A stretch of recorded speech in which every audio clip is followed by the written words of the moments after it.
You are listening to Towing Fate, written by Deanne Leo, narrated by Jessica Lee. She towed his McLaren. He bought her whole town. Luxy Hamilton has spent 3 years hiding from a murder she didn't commit. One more week and she's gone. New name, new life, no trace. Then she hooks a $300,000 supercar to her tow truck and everything goes sideways. Flint Phoenix is dangerous, ruthless, and entirely too interested in the mechanic who just wrecked his car. He's also the only thing standing between her and the mercenaries who finally found her. He says it's a business arrangement. His wolf says otherwise. If you love shifter romances with heart, humor, and animal sidekicks who absolutely steal the show, you're in the right place. You can find the entire collection at happynovels.com. This story is original, written specifically for you, created on demand for this channel's audience because you asked for romances with unique twists, genuine emotion, stories with alphas who fall hard, heroines who fight back, and animal companions with way too much personality. Want your story idea featured next? Drop it in the comments. Liking, commenting, and subscribing is the only way to support this channel and keep these stories coming. It also helps other romance lovers find their next obsession, so spread the word. This story includes a bonus chapter, link in the description, and pinned in the first comment. And as always, you can find the entire library at happynovels.com. Now let's begin. Chapter 1. Luxy. Hamilton wiped down the passenger dashboard of her tow truck for the third time that morning. The leather gleamed under the weak sunrise, not a speck of dust in sight. "You missed a spot," Cotton said from his carrier. "I didn't miss anything." Luxy tucked the microfiber cloth into her back pocket. "There." The white cat lifted one pristine paw and pointed at the corner near the air vent. "Fingerprint. Positively ghastly. I can practically see the bacteria colonies forming. They're building infrastructure, establishing governance." Luxy squinted. "Nothing. Absolutely nothing. Your eyes are broken." "My eyes are heterochromatic perfection." Cotton blinked slowly, his light blue eye catching the dawn light, then his amber one. They were featured in Veterinary Genetics Quarterly. Twice. They don't malfunction. They illuminate truth and contamination. She unzipped his carrier. He stepped onto the dashboard with the delicate precision of a surgeon entering an operating room, each paw placement deliberate, calculated for minimum contamination. His nose twitched. His whiskers quivered. For a moment, he stood frozen, one paw raised, scanning for threats invisible to the human eye. Cotton circled 3 times before lowering himself into a loaf position on the pristine towel she'd laid out. "I want it noted that I'm suffering." "Noted." Luxy started the engine. "Also noted, this entire enterprise is beneath us." His tail flicked against the towel, never touching the seat itself. "You designed intake manifolds for Aston Martin. You optimized fuel injection systems that made engineers in Stuttgart weep with jealousy. And now?" He gestured one paw at the windshield. "Now you're prowling the streets at dawn like some sort of automotive vulture, hunting for parking violations, in a vehicle that hasn't been properly sanitized since the Clinton administration. I sanitize it every morning for you. And I appreciate the effort. Truly, but there are things living in these air vents, Luxy. I can hear them, microscopic nightmares with too many legs." "Those are dust particles. That's what they want you to think." Cotton began grooming his chest, each lick precise, a ritual of decontamination after the harrowing journey from carrier to towel. "I didn't spend 6 years as Aston Martin's chief acoustic diagnostician to end up in a vehicle that smells like diesel and broken dreams." "It smells like pine air freshener." "Diesel, broken dreams, pine air freshener." Cotton's nose wrinkled. "The trifecta of despair. Also, pine is not a disinfectant. I've told you this. Repeatedly." Luxy pulled onto Main Street. The town lay quiet under the early morning light, storefronts still dark, streets empty except for a stray cat that took one look at Cotton and fled. "One more week," she said. "One more week, and we'll have enough for the deposit.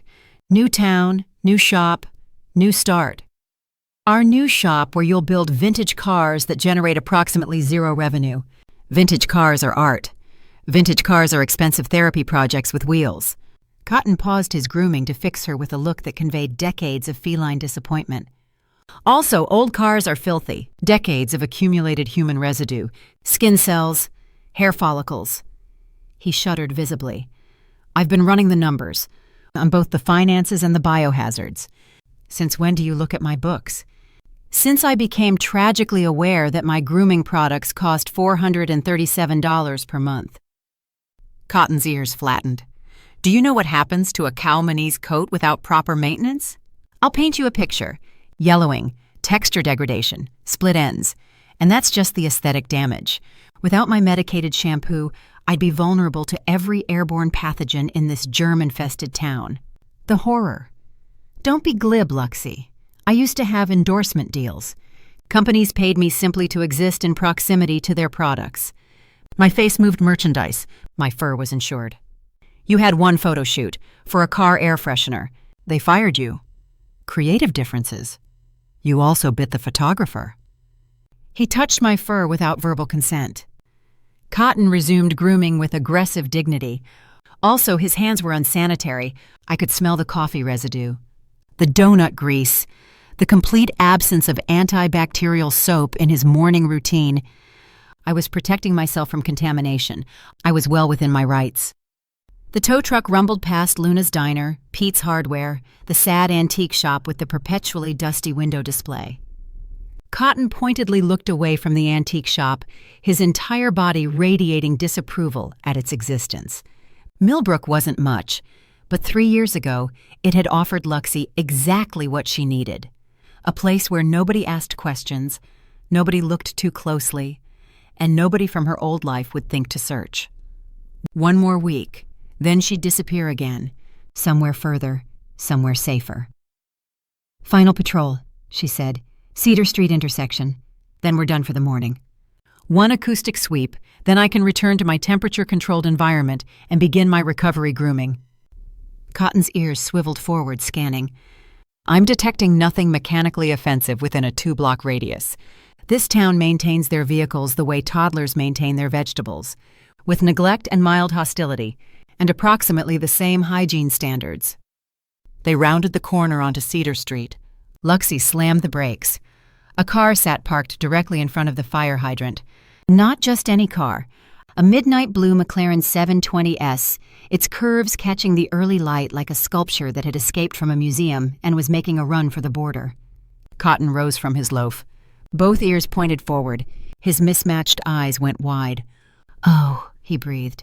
Oh, that's illegally parked. That's a 4.0-liter twin-turbocharged V8. Cotton pressed one paw against the windshield, leaving a print he would normally find unforgivable. But some things transcended hygiene. 710 brake horsepower, 0 to 60 in 2.8 seconds. Listen. His ears twitched. Even from here I can hear the engine cooling. The tick pattern is exquisite. Whoever drove this pushed it hard within the last 20 minutes. The thermal expansion in the exhaust manifold suggests cotton. Focus. Peak operating temperature sustained for at least 15 minutes of aggressive driving, which indicates either a serious emergency or serious compensation issues. Cotton. We cannot tow that car. He spun to face her, tail puffed to twice its normal size. Luxy, that vehicle costs $300,000. Minimum. The owner is clearly someone with resources. Resources, influence, and probably lawyers. Many lawyers. An army of lawyers in expensive shoes. He paused. Also, the paint is immaculate. Factory fresh clear coat. I refuse to be responsible for contaminating it with municipal tow cables. No one's above the law. Luxy was already maneuvering the tow truck into position. There's law and there's self-preservation. Same thing. She hopped out and grabbed the tow cables. Luxy! Cotton had pressed himself against the window. Luxy, I must strongly advise... Advice noted. The cables clicked into place. I want it on record that I predicted disaster. Recorded. She climbed back in and hit the lift. The McLaren's front wheels rose from the pavement with mechanical smoothness. Beautiful, really, like watching a very expensive fish get hooked. My professional reputation is about to be destroyed, Cotton announced. I can feel it in my whiskers, which are freshly sanitized, unlike everything else in this town. Your whiskers will... Cotton's ears snapped backward. His whole body went rigid. Luxy. His voice dropped. Low, calm, professional. We need to leave. Now. The shift in his tone hit her like ice water. This wasn't dramatic Cotton complaining about fur maintenance or microbial threats. This was working Cotton. Crisis Cotton. Talk to me, she said. Southeast corner, black SUV, 3 heartbeats inside, resting rates below 50 BPM. His ears rotated like satellite dishes. Professional killers. They're not tourists with slow metabolisms. Luxy didn't look, didn't turn her head, just let her eyes slide to the corner of her vision. Black SUV, tinted windows, parked in the alley between the hardware store and the bank. More, Cotton continued, voice flat. Rooftop northwest, single heartbeat, sniper position, 2 more ground level, east side behind the pharmacy dumpster. They've been waiting. This is a hunting formation. 6. At least 6. 3 years. 3 years of hiding, running, building a new life brick by brick. How did they find her? They haven't made us yet, Cotton said. The tow truck is blocking direct sightline. But the moment we move, the door of Finley's coffee shop burst open. A man exploded onto the sidewalk. Tall, dark hair, charcoal suit that cost more than her truck. His face cycled through confusion, disbelief, and volcanic fury in approximately 1.5 seconds. Hey! He launched into a sprint. That's my car! Of all the timing in the world. They've seen us, Cotton said. SUV is moving. Go now. Luxy floored it. The tow truck lurched forward, tires screaming against asphalt. Behind her, the McLaren swung on its cables. In her side mirror, the man in the suit was running, actually running after a moving vehicle like a lunatic. But that wasn't her problem anymore. The black SUV pulled out of the alley. Fast, professional. 2 vehicles now, Cotton reported. He'd braced himself against the dashboard, ears swiveling continuously. SUV plus a sedan from the east. The rooftop shooter is relocating. Heartbeat moving down. He's taking the fire escape. Luxy took a hard right onto Miller Avenue. The tow truck groaned. The McLaren swung wide, clipping a newspaper stand that exploded in a shower of morning editions. Sedan is gaining. 50 meters. 40. She couldn't outrun them. Not in a tow truck dragging $300,000 of dead weight. The engine she'd designed for Aston Martin could have lost them in seconds. This diesel-powered embarrassment was going to get her killed. 20 meters. They're pulling alongside. The sedan's window rolled down. Luxy caught a glimpse of tactical gear, a face that had never smiled, and something black and metallic rising. She yanked the wheel left. The tow truck slammed into the sedan's front quarter panel. Metal shrieked. The sedan spun, jumped the curb, and crashed through the window of Pete's Hardware in a symphony of shattering glass. Bold, Cotton observed. Questionable for the paint job, but bold. The SUV? Still coming. They're not happy about their friends. The town center opened up ahead. More space, but more exposure. The tow truck was too slow, too visible, too much of a target. I need to ditch the truck, Luxy said. Agreed. Cotton's voice remained eerily calm. There's an alley network behind Main Street. 12 possible exit routes. I can navigate. She pulled behind Luna's diner and killed the engine. No time to mourn the McLaren still attached, or whatever trouble she'd just created for its owner. Come on. She grabbed Cotton, tucking him against her chest. He went rigid in her arms. The alley. You're taking me into the alley. I don't have a choice. There are dumpsters in that alley. Dumpsters, Luxy. Do you understand what lives in dumpsters? Cotton? Everything. Everything lives in dumpsters. Every pathogen known to science and several that science hasn't discovered yet because scientists are too afraid to look. I need you to navigate. A pause. When he spoke again, his voice was tight but controlled. Left out of the alley. Then immediate right. There's a gap between the buildings. 1 heartbeat ahead, but he's facing the wrong direction. We can slip past. He pressed closer against her chest. If I contract plague from this, I'm haunting you forever, Luxy. Luxy ran. Her boots hit gravel, then pavement, then the uneven brick of Millbrook's ancient alley system. Cotton's voice was steady in her ear, a GPS made of fur and barely contained horror. Straight, 20 meters. Duck. She ducked. Something whistled over her head. Rude, Cotton commented. Also, left. Now. And please avoid that puddle of unidentified liquid at your 2 o'clock. Left. A narrow passage between 2 buildings, barely wide enough for her shoulders. Something dripped from a pipe overhead. Cotton made a sound like a soul leaving a body. 3 heartbeats converging from the north, 2 from the south. They're trying to box us in. A pause. His voice quavered slightly. There's mold on these walls, Luxy. Black mold. I can smell the spores. This is how horror movies start. Focus, Cotton. I am focused. I'm focused on survival, and also on the fact that I'll need a 3-hour decontamination bath after this. His ears swiveled despite his distress. There's an opening. Hendricks Alley, 30 meters ahead. It connects to the old mill road. She pushed harder. Her lungs burned.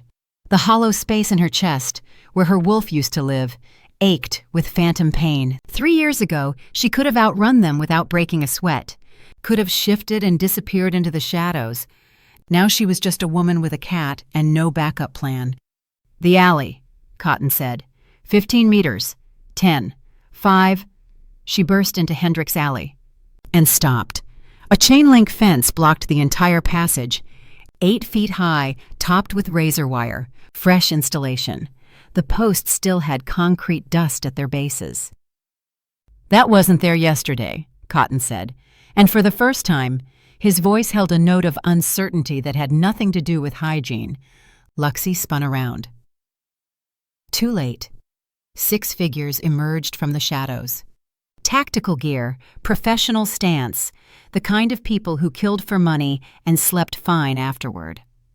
Luxy Hamilton, the leader said. He had a scar across his jaw and eyes like a shark, flat, empty, hungry. You're a hard woman to find. Cotton pressed closer against her chest. His heart was racing now. She could feel it against her palm, but his voice stayed level. 7 heartbeats total, he murmured. 1 more on the roof. She has a rifle. I don't like our odds. Noted. For the record, I advised against towing that car. Also noted. Also for the record, if we survive this, I'm going to need extensive therapy, both psychological and antibacterial. The scarred man took a step forward. You can come quietly, or you can come bleeding. Either way, you're coming. Luxy shifted her weight. No weapons, no wolf, no options. Cotton's ears suddenly perked. Incoming, single heartbeat, moving fast, very fast, and surprisingly clean. Designer fabric, no detectable body odor despite physical exertion. Interesting. A shadow dropped from the rooftop. The man in the charcoal suit landed in a crouch between Luxy and the mercenaries. The impact should have shattered his knees. Instead, he rose smoothly, rolling his shoulders like he'd just stepped off an elevator. "Gentlemen," he said, "you're trespassing." The scarred leader's expression flickered. "Alpha Flint Phoenix, this isn't your concern. You're conducting armed operations in the middle of my town." Flint Phoenix straightened his cuffs. His suit was still immaculate somehow. "That makes it my concern." "Your town?" The mercenary's laugh was ugly.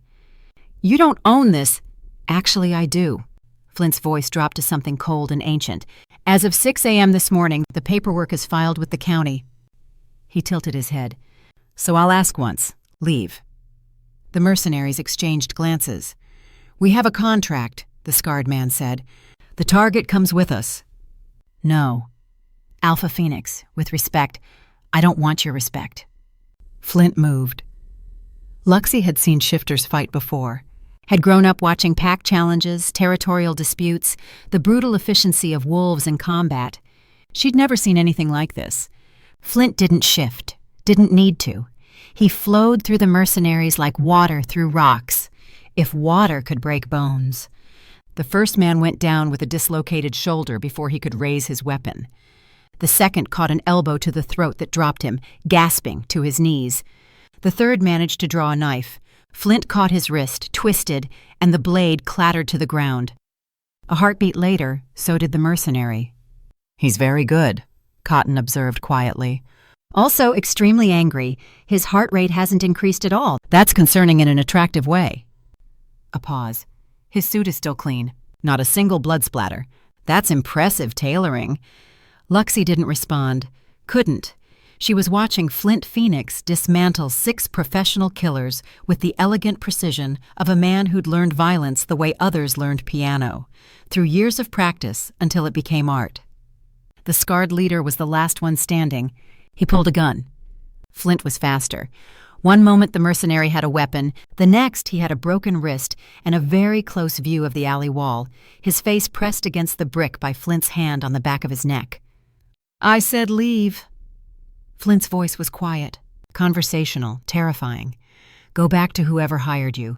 Tell them Millbrook is under my protection now. If they want to discuss terms, they can make an appointment." He released the man. The mercenary stumbled, cradling his wrist, face white with pain, and something that looked like genuine fear. "This isn't over," he spat. "It is for today." Flint adjusted his tie. "Take your people. The ones who can still walk can carry the ones who can't." The mercenaries retreated, slowly, painfully, dragging their fallen comrades through the alley and out of sight. Luxy stepped forward. "Thank you. I don't know why you—" "Don't thank me." Flint turned, and those whiskey eyes were cold, furious. "I didn't do it for you.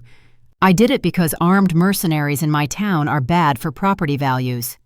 He stepped closer. "Now, where's my car?" Luxy winced. "About that." The McLaren sat at an angle behind Luna's diner, still attached to the tow truck, its passenger side door crumpled where it had swung into a light pole during Luxy's escape. Flint stared at it.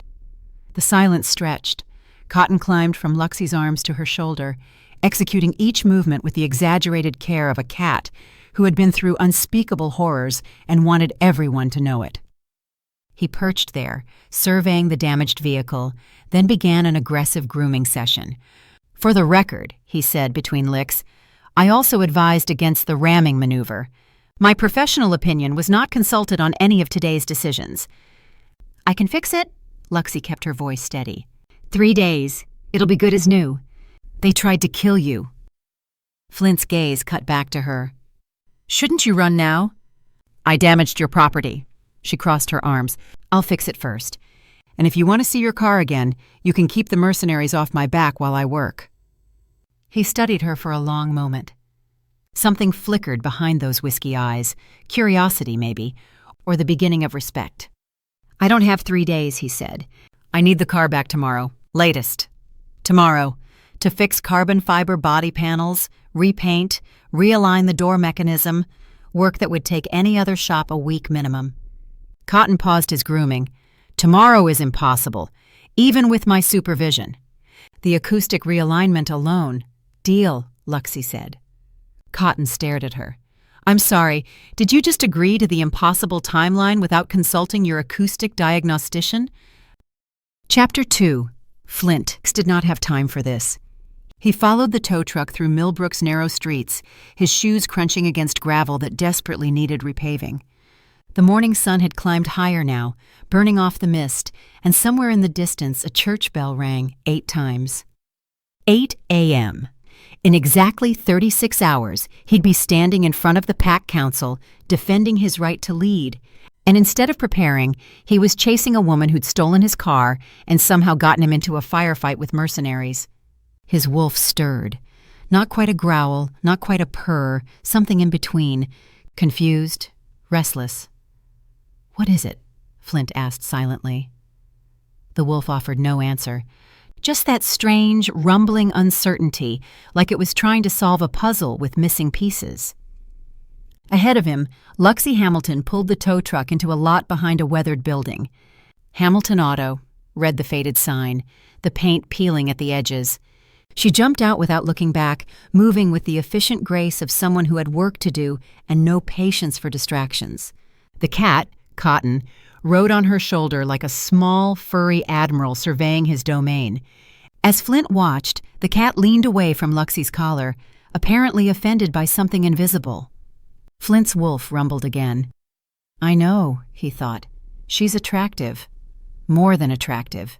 She moved like she belonged in her own skin, comfortable in those grease-stained coveralls, in a way that the women he usually dated never managed in their designer gowns.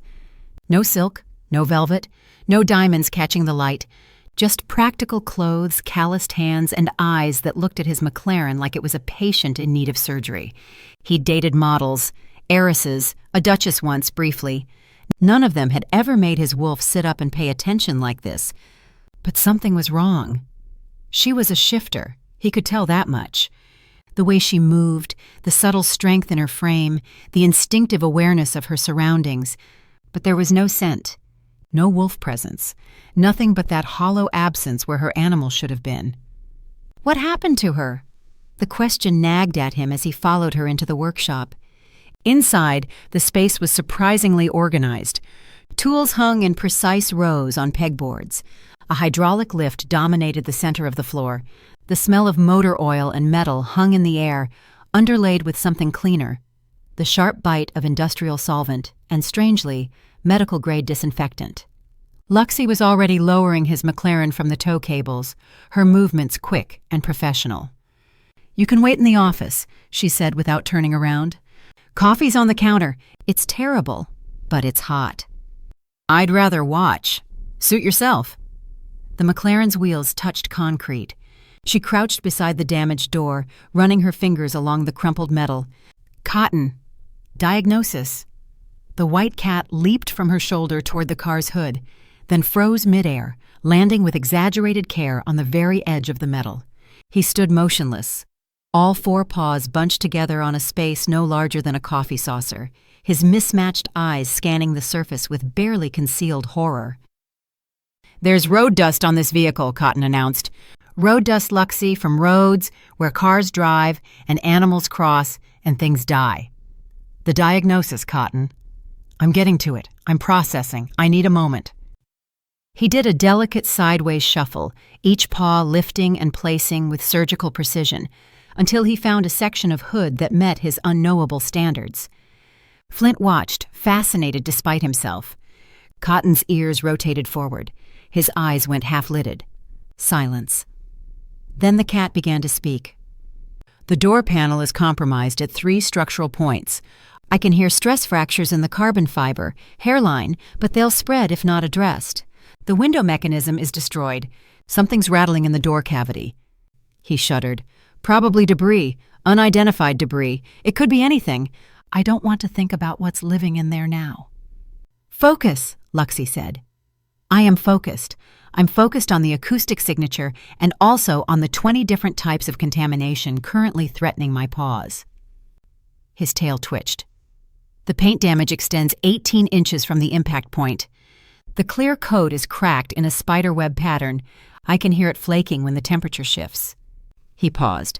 "There's also organic matter in the wheel well. Something died in there, Luxy. Recently. I can hear it decomposing. It's probably a leaf." "Leaves don't have that acoustic density. Something with mass died in your client's wheel well, and I'm expected to just accept that." Cotton's voice pitched higher. "This is my professional life now. Diagnosing death vehicles." Flint cleared his throat. "How long for repairs?" Cotton fixed him with a look of profound judgment.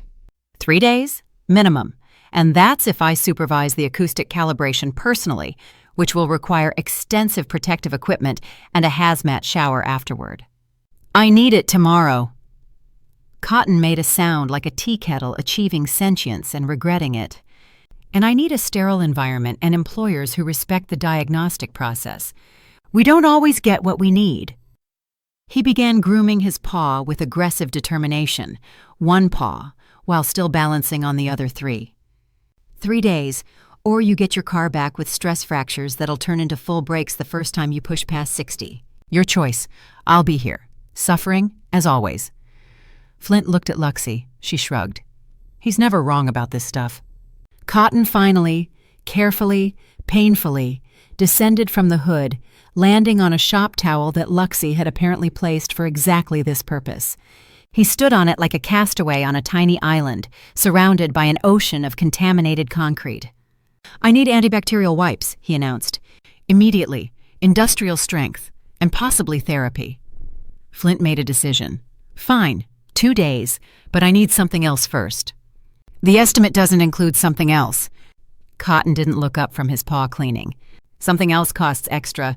Emotional labor has a premium. Exposure to unknown environments has a surcharge.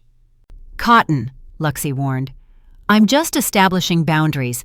Healthy professional relationships require clear communication. And hand sanitizer.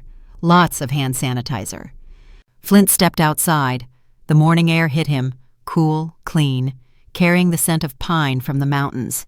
He pulled out his phone and dialed. Tony picked up on the first ring. Tell me you're on your way back. I'm in Millbrook. A pause. Millbrook? The town you were scouting? Flint, we talked about this. There's nothing there. It's a dead end. I bought it. The silence stretched longer this time. Flint could picture Tony's face, his beta and oldest friend, pinching the bridge of his nose the way he did when Flint made decisions without consulting him. You bought it, Tony repeated flatly. This morning, the paperwork's filed. Flint, the council meeting is in 36 hours. Serena's father has been calling every 20 minutes. The pack is expecting you to announce the mating alliance at the pre-gala dinner, and you're telling me you bought a dying small town that brings absolutely nothing to the proposal? It brings something. Flint watched a crow land on the workshop roof. I just need to verify it. Verify what? I can't tell you yet. You can't... Tony cut himself off. When he spoke again, his voice was carefully controlled. Flint, brother, I have stood beside you for 15 years. I have defended you to the council, to the elders, to every challenger who thought they could take what's yours. But I cannot defend a mystery. If you have something, you need to tell me what it is. The geological surveys suggested traces of lunanite in the area. Tony went quiet. Lunanite, the rarest mineral on Earth, essential for the new generation of clean energy cells that Flint's company had been developing. Currently, the only known deposit was controlled by the Koranov pack in Siberia, and they charged a fortune for every gram. If Millbrook had lunanite, it would change everything. The pack wouldn't need the alliance with Serena's family.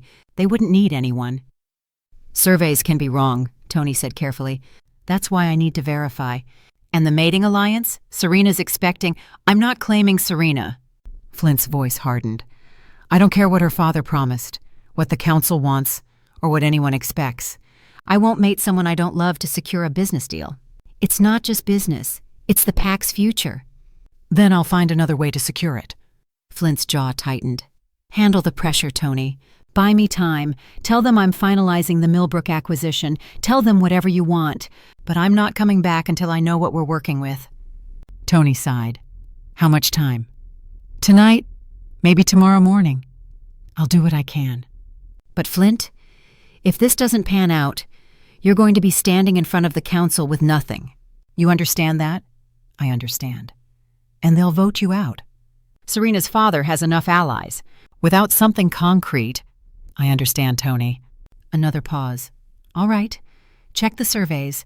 Find your lunanite. And for God's sake, don't get killed before the gala. The paperwork would be a nightmare. Flint almost smiled. I'll do my best. He hung up and walked back into the workshop. Luxy had the damaged door removed already, laying it on a padded workbench. Cotton supervised from a nearby shelf, lined with what appeared to be a clean towel, a small bowl of sanitizer, and 3 different types of antibacterial wipes, maintaining a careful distance from any potential contamination. I need to see the abandoned mine, Flint said. Luxy's hand stilled on the door panel. Why? Does it matter? You just fought off 6 mercenaries for me. I'm trying to decide if I owe you enough to care about your reasons. She straightened, wiping her hands on a rag. The Hendricks mine has been closed for 40 years. There's nothing there but rusted equipment and bad memories. I need to see it anyway. What about your car? It can wait. Cotton made a choking sound. An abandoned mine, with cave dust and bat guano, and 40 years of accumulated subterranean contamination. Cotton, Luxy said. I'm just noting the facts, for the record, which I'm keeping, in horrifying detail. Luxy studied Flint for a long moment. He felt her gaze like a physical weight, assessing, calculating, trying to read him the way he'd tried to read her. Fine, she said finally. I'll take you. But you should know, the mine was abandoned because it's on sacred ground. The local pack considered it protected territory, off limits. Do you believe that? She snorted. I believe they ran out of money and needed an excuse to stop the bleeding. Sacred ground sounds better than bankruptcy. Practical, direct, no patience for superstition when economics provided a simpler answer. His wolf rumbled again, louder this time. I know, Flint thought. I like her too. The truck rattled along a dirt road that hadn't seen maintenance since the previous century. Luxy drove with casual confidence, one hand on the wheel, navigating ruts and potholes like she'd memorized every one. Cotton sat exactly in the center of the bench seat, all four paws tucked beneath him, touching as little surface area as possible. He'd positioned himself on a folded towel that Luxy had produced from somewhere, and he perched on it like a life raft in an ocean of filth. Every bump made him flinch. Every cloud of dust that drifted past the window made his nose twitch in horror. This is a biohazard on wheels, Cotton announced. I can hear bacteria multiplying. They're thriving in these conditions. They're building colonies, establishing trade routes, developing culture. We're almost there, Luxy said. You said that 4 minutes ago. I've aged years in these 4 minutes. His ears swiveled at a particularly aggressive pothole. Also, the suspension on this vehicle is a crime against engineering. I can hear every spring crying out for mercy. They're not going to last another winter. They're not going to last another hour. They'll last long enough. Optimism. How quaint. Cotton glared at a spot of mud on the window. When we inevitably break down in the wilderness and are forced to survive on rainwater and desperation, I want you to remember this moment. I want you to recall that I warned you. Repeatedly. Flint found himself fighting a smile. Is he always like this? This is him being restrained. Luxy downshifted as the incline steepened. You should hear him when he's actually upset. I am actually upset, Cotton said. I'm just too professional to let it interfere with my work, unlike some people's driving, which is interfering with my will to live. The road curved around a hillside, and the mine entrance came into view. Rusted chain-link fencing, warning signs faded to illegibility. A wooden structure that might have been an office building now collapsed in on itself like a broken promise. Cotton took one look and pressed himself backward into the seat. No, he said. Cotton, no, absolutely not. I draw the line. That is a tetanus factory with a side business in structural collapse. That is where health codes go to die. That's where we need to go, Flint said. Then you can go. I'll wait here, in the truck, on my towel, judging from a safe distance. Luxy pulled the truck to a stop and turned to face him. I need you. Professional mode, Cotton. A long pause. Cotton's mismatched eyes closed. When they opened, something had shifted. The dramatics receding behind a wall of focused competence. Fine, he said, but I'm doing this under protest. Documented protest, and you're carrying me. I'm not touching that ground. Luxy stepped out. Cotton climbed onto her shoulder with exaggerated care. This is the worst day of my life, he announced. And I once spent 3 hours trapped in a veterinary waiting room with a St. Bernard who had digestive issues. Flint followed them toward the mine entrance. The air smelled different here, older somehow, carrying the mineral tang of deep earth. His wolf pressed against his consciousness, suddenly alert. Something dripped from the ceiling. Cotton dodged it like a bullet. What are you actually looking for, Flint? Luxy asked. Her voice echoed off the stone walls. Honestly? I took you to an abandoned mine at 8 in the morning. I think we're past dishonesty. Fair enough. There are geological surveys suggesting traces of lunanite in this area. The flashlight beam wavered. Lunanite? You know what it is? I worked for Aston Martin for 6 years. Her voice was flat. Of course I know what lunanite is. It's the holy grail of clean energy. Every major car manufacturer has been trying to secure a supply for their next-generation battery cells. She turned to face him, and in the dim light her expression was unreadable. You think there's lunanite in Millbrook? The surveys suggested. The surveys are wrong. Flint stopped walking. How do you know? Luxy shone the flashlight on the tunnel wall. The rock face gleamed with moisture, veins of darker mineral running through the lighter stone. "See this?" She traced one of the dark veins with her finger. "This is magnetite, common, worthless for your purposes, but it throws off similar readings in preliminary surveys. Lunanite deposits have a completely different acoustic signature in the surrounding rock. The crystalline structure resonates differently." She looked up. "Cotton?" The cat was already listening, his ears extended to their maximum, eyes closed, entire body still except for the slight twitch of his whiskers. For a long moment, he was silent, professional mode fully engaged, all complaints suspended. "She's right," he said finally. "The rock here is stable, magnetite heavy, no lunanite resonance, not even trace amounts." He opened his eyes and fixed Flint with something that might have been sympathy. "Someone sold you bad data, Alpha Phoenix. This mine is exactly what it appears to be. Empty." A pause. "Also filthy. Catastrophically filthy. I can feel my immune system composing a strongly worded letter." The words hit Flint. No lunanite, no alternative to the mating alliance, no way to save the pack without becoming exactly the kind of leader he'd sworn he'd never be. 34 hours until the council meeting, and he had nothing. "I'm sorry," Luxy said. Flint opened his mouth to respond. A sound echoed from deeper in the mine. Metal on metal, movement. "Someone's here." Cotton's fur bristled, all traces of complaint gone. Multiple heartbeats, moving fast. They're converging on the main shaft. They knew we were coming. Shadows flickered at the edge of the flashlight beam. Too many to count. "The basket," Luxy said sharply. "There's an old mining elevator at the end of this tunnel. It connects to the lower levels, multiple exit points." They ran. Cotton clung to Luxy's head, ears flat, no longer complaining about contamination or spores or any of the 1,000 indignities of this expedition. There would be time for dramatic suffering later.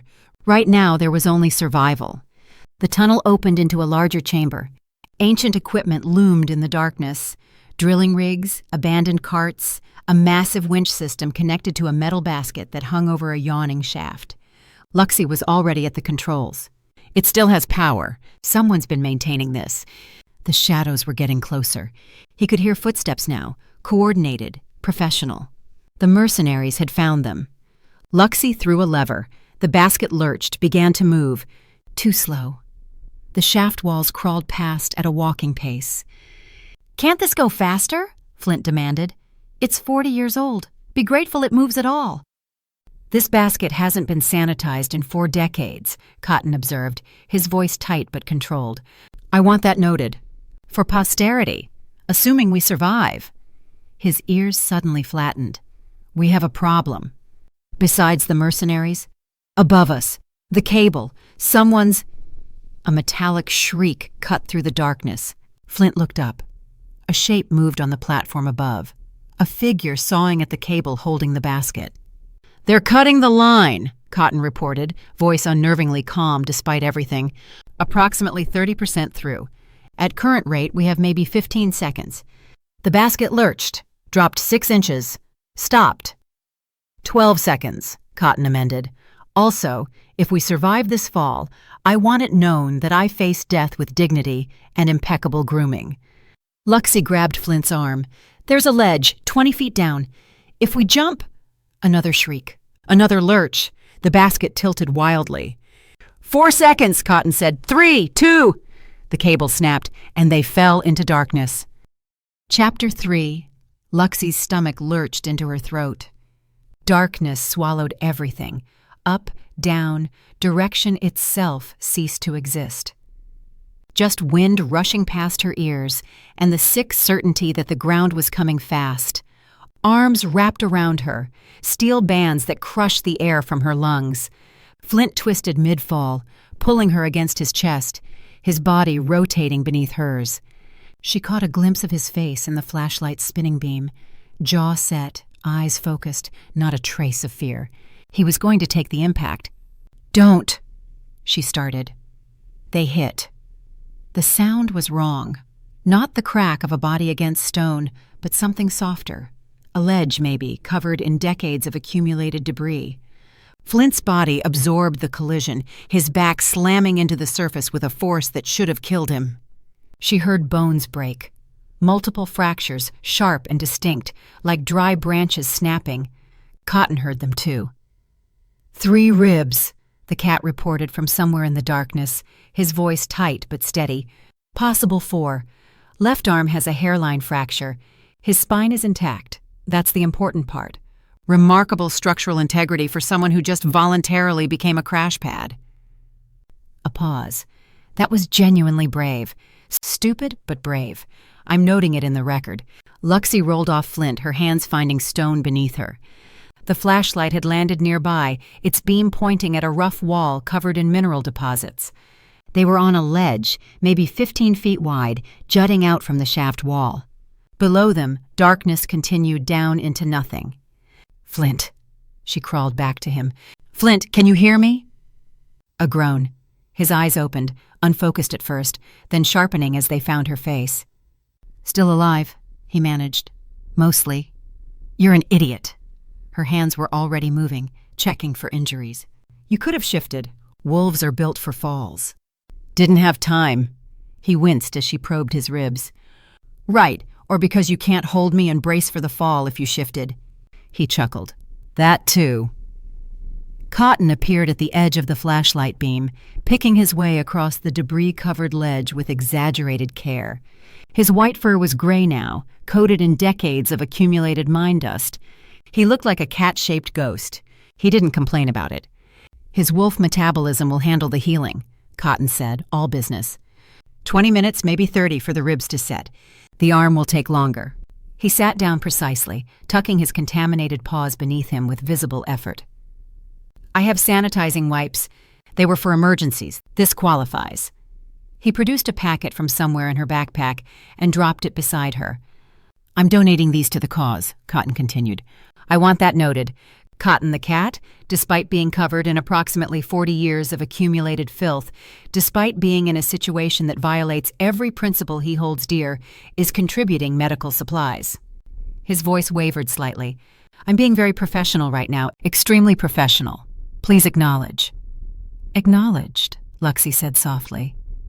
"Thank you." Cotton closed his eyes, centered himself, and when he opened them again, the panic had been locked away somewhere deep. "Now, someone needs to find us a way out. The mercenaries will eventually figure out what happened. We need to move before they do." "You can navigate," Luxy said. "Your ears." "Yes, my ears." Cotton stood, shaking dust from his fur, in a futile gesture that only redistributed the grime. "I'll scout ahead. There should be ventilation shafts, secondary tunnels, something that leads up." He took 3 steps toward the darkness, then stopped. "I'm going to climb through dust," he said, mostly to himself. "Cobwebs. Possibly spider colonies. Definitely rodent territories." His tail twitched. "This is fine. This is manageable. I am a professional."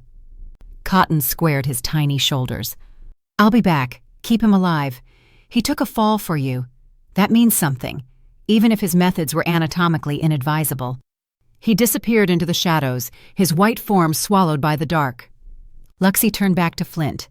In the flashlight's glow, his face was pale, tight with pain he was trying not to show. She tore open the sanitizing packet and began cleaning the scrapes on his arms. "You didn't have to do that," she said. "Do what?" "Catch me. Take the impact." She dabbed at a cut near his elbow. "You don't even know me." "I know you're stubborn enough to fix a car while mercenaries hunt you." His laugh turned into a cough. "That's enough. That's not enough. That's barely anything." "It's more than most people have." He shifted slightly, winced, and settled back against the stone. "Talk to me. Distract me from the sensation of my bones knitting themselves back together. It's deeply unpleasant." Luxy hesitated. Talking meant sharing. Sharing meant trust. Trust was a luxury she hadn't been able to afford in years. But he'd just broken his ribs to save her life. "What do you want to know?" she asked. "Anything, everything." His eyes found hers in the dim light. "Start with Aston Martin. You don't learn to handle cars like that without serious training." 6 years in their advanced engineering division. She moved to a scrape on his shoulder, her touch clinical, careful. started in intake manifold optimization, moved up to experimental propulsion systems. I was on the team developing their next-generation clean energy platform. Clean energy. Interest flickered through the pain in his expression. That's what I'm trying to build. The Lunanite. Lunanite isn't the answer. The words came out sharper than she intended. She softened her voice. Sorry, it's just, everyone thinks Lunanite is the Holy Grail. It's not. It's expensive. It's controlled by people who will never let the market stabilize. And the extraction process creates environmental damage that undermines the entire point of clean energy. Flint was quiet for a moment. What's the alternative? You'll think I'm crazy. I just fell down a mine shaft to verify geological surveys that turned out to be worthless. My judgment is clearly questionable. Try me. Luxy sat back on her heels. This was the theory she'd never told anyone. The idea that had gotten her laughed out of a board meeting 6 months before everything fell apart. Wolf energy, she said. Wolf energy. The metabolic processes that allow shifters to heal, to transform, to generate heat and power during a shift. It's not magic. It's biology. Measurable, quantifiable biological energy. She was warming to the subject now, her hands moving as she talked. And it's tied to something larger. Lunar cycles, astrological alignments, the same forces that affect tides and migration patterns. You're talking about harnessing shifter metabolism for power generation. I'm talking about understanding it first, mapping the energy signature, finding the resonance points. She met his eyes. Every pack has a unique energy footprint based on their lineage, where their bloodline originated, which lunar cycles they're most attuned to. If you could identify those resonance points, you could create sustainable energy sources that are literally irreplaceable. No one could control the market because every source would be unique to its pack. Flint stared at her. That's either brilliant or insane, he said finally. Probably both. Is it your theory, or did Aston Martin? Mine. She looked away. Just a theory, unproven, probably unprovable. But if it worked... Flint pushed himself up slightly, ignoring the obvious pain the movement caused. If it worked, and I had access to a pack with a verified lineage going back 12 generations, with documented lunar cycle data and ancestral territory mapping, you'd have a starting point. She frowned. I have my own pack, my own bloodline. Something had shifted in his expression. The pain was still there, but it was being shouldered aside by something else. Excitement. Hope. The Phoenix Pack has maintained genealogical records since before the founding of this country. Every birth, every death, every territory claim, every lunar observation, it's all documented. That's unusually thorough. My great-grandmother was obsessive about record-keeping. We thought it was eccentricity. Maybe it was foresight. He reached out, his hand finding her wrist. Your theory, my data, if it works. If. She pulled her hand back gently. That's a very big if. I'm confident in your theory. Why? We just met. You don't know anything about me except that I tow cars and attract mercenaries. Flint was quiet for a moment. The flashlight flickered, casting strange shadows across his face. I could say gut instinct, he said finally, but that's cliché, and it's not the truth. What is the truth? My wolf. His voice dropped. My wolf has been going insane since the moment I saw you. Not the normal response to an attractive woman. Something deeper, more fundamental. It wants... He stopped, jaw tightening. It recognized you. Immediately. Completely. The way wolves recognize only one thing. The words hung in the air between them. A mate, Luxy whispered. Yes, but I know. Your wolf is gone. His eyes searched her face. I can't claim you, can't mark you, can't show intention through any of the normal channels. My wolf is going out of its mind because everything in its nature is screaming that you belong with us, and there's no way to complete the bond. Luxy's chest ached. That hollow space where her wolf used to live seemed to pulse with something, not pain exactly, but a kind of phantom sensation, like missing a limb that still itched. What happened? Flint asked softly. Your wolf. How did you lose her? The question she'd been avoiding for years, the story she'd never told anyone. Maybe it was the darkness. Maybe it was the fact that they'd both almost died in the last hour. Maybe it was the way he looked at her, not with pity, not with judgment, just with honest curiosity and something that might have been care. "My boss," she said, "at Aston Martin, Gerard Kane." "I've heard that name. Powerful alpha, old money, old bloodlines, one of the most powerful in the region." Luxy's hands had stilled on the sanitizing wipe. "He was killed in the development lab." Flint waited. "I was the only person on the team senior enough to have access to that lab at that time." The words came out flat, recited, like she'd rehearsed them in her head 1,000 times. "The security logs showed my credentials opening the door. The camera footage showed someone my height, my build, wearing my jacket. When they found him," she stopped. "All the evidence pointed at you," Flint finished. "Everything. Every single piece. Someone set me up and they did it perfectly." Her voice cracked slightly. "I didn't kill him. I wasn't even there. I was home, alone, no alibi. But it didn't matter. They'd already decided." "So you ran." "I didn't have a choice. Gerard's pack wanted blood. His family put a bounty on my head. Enough money that every mercenary in 3 countries started looking.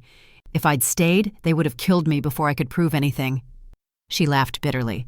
"Running made me look guilty, I know. But being dead would have made me look worse." "And your wolf?" Luxy closed her eyes.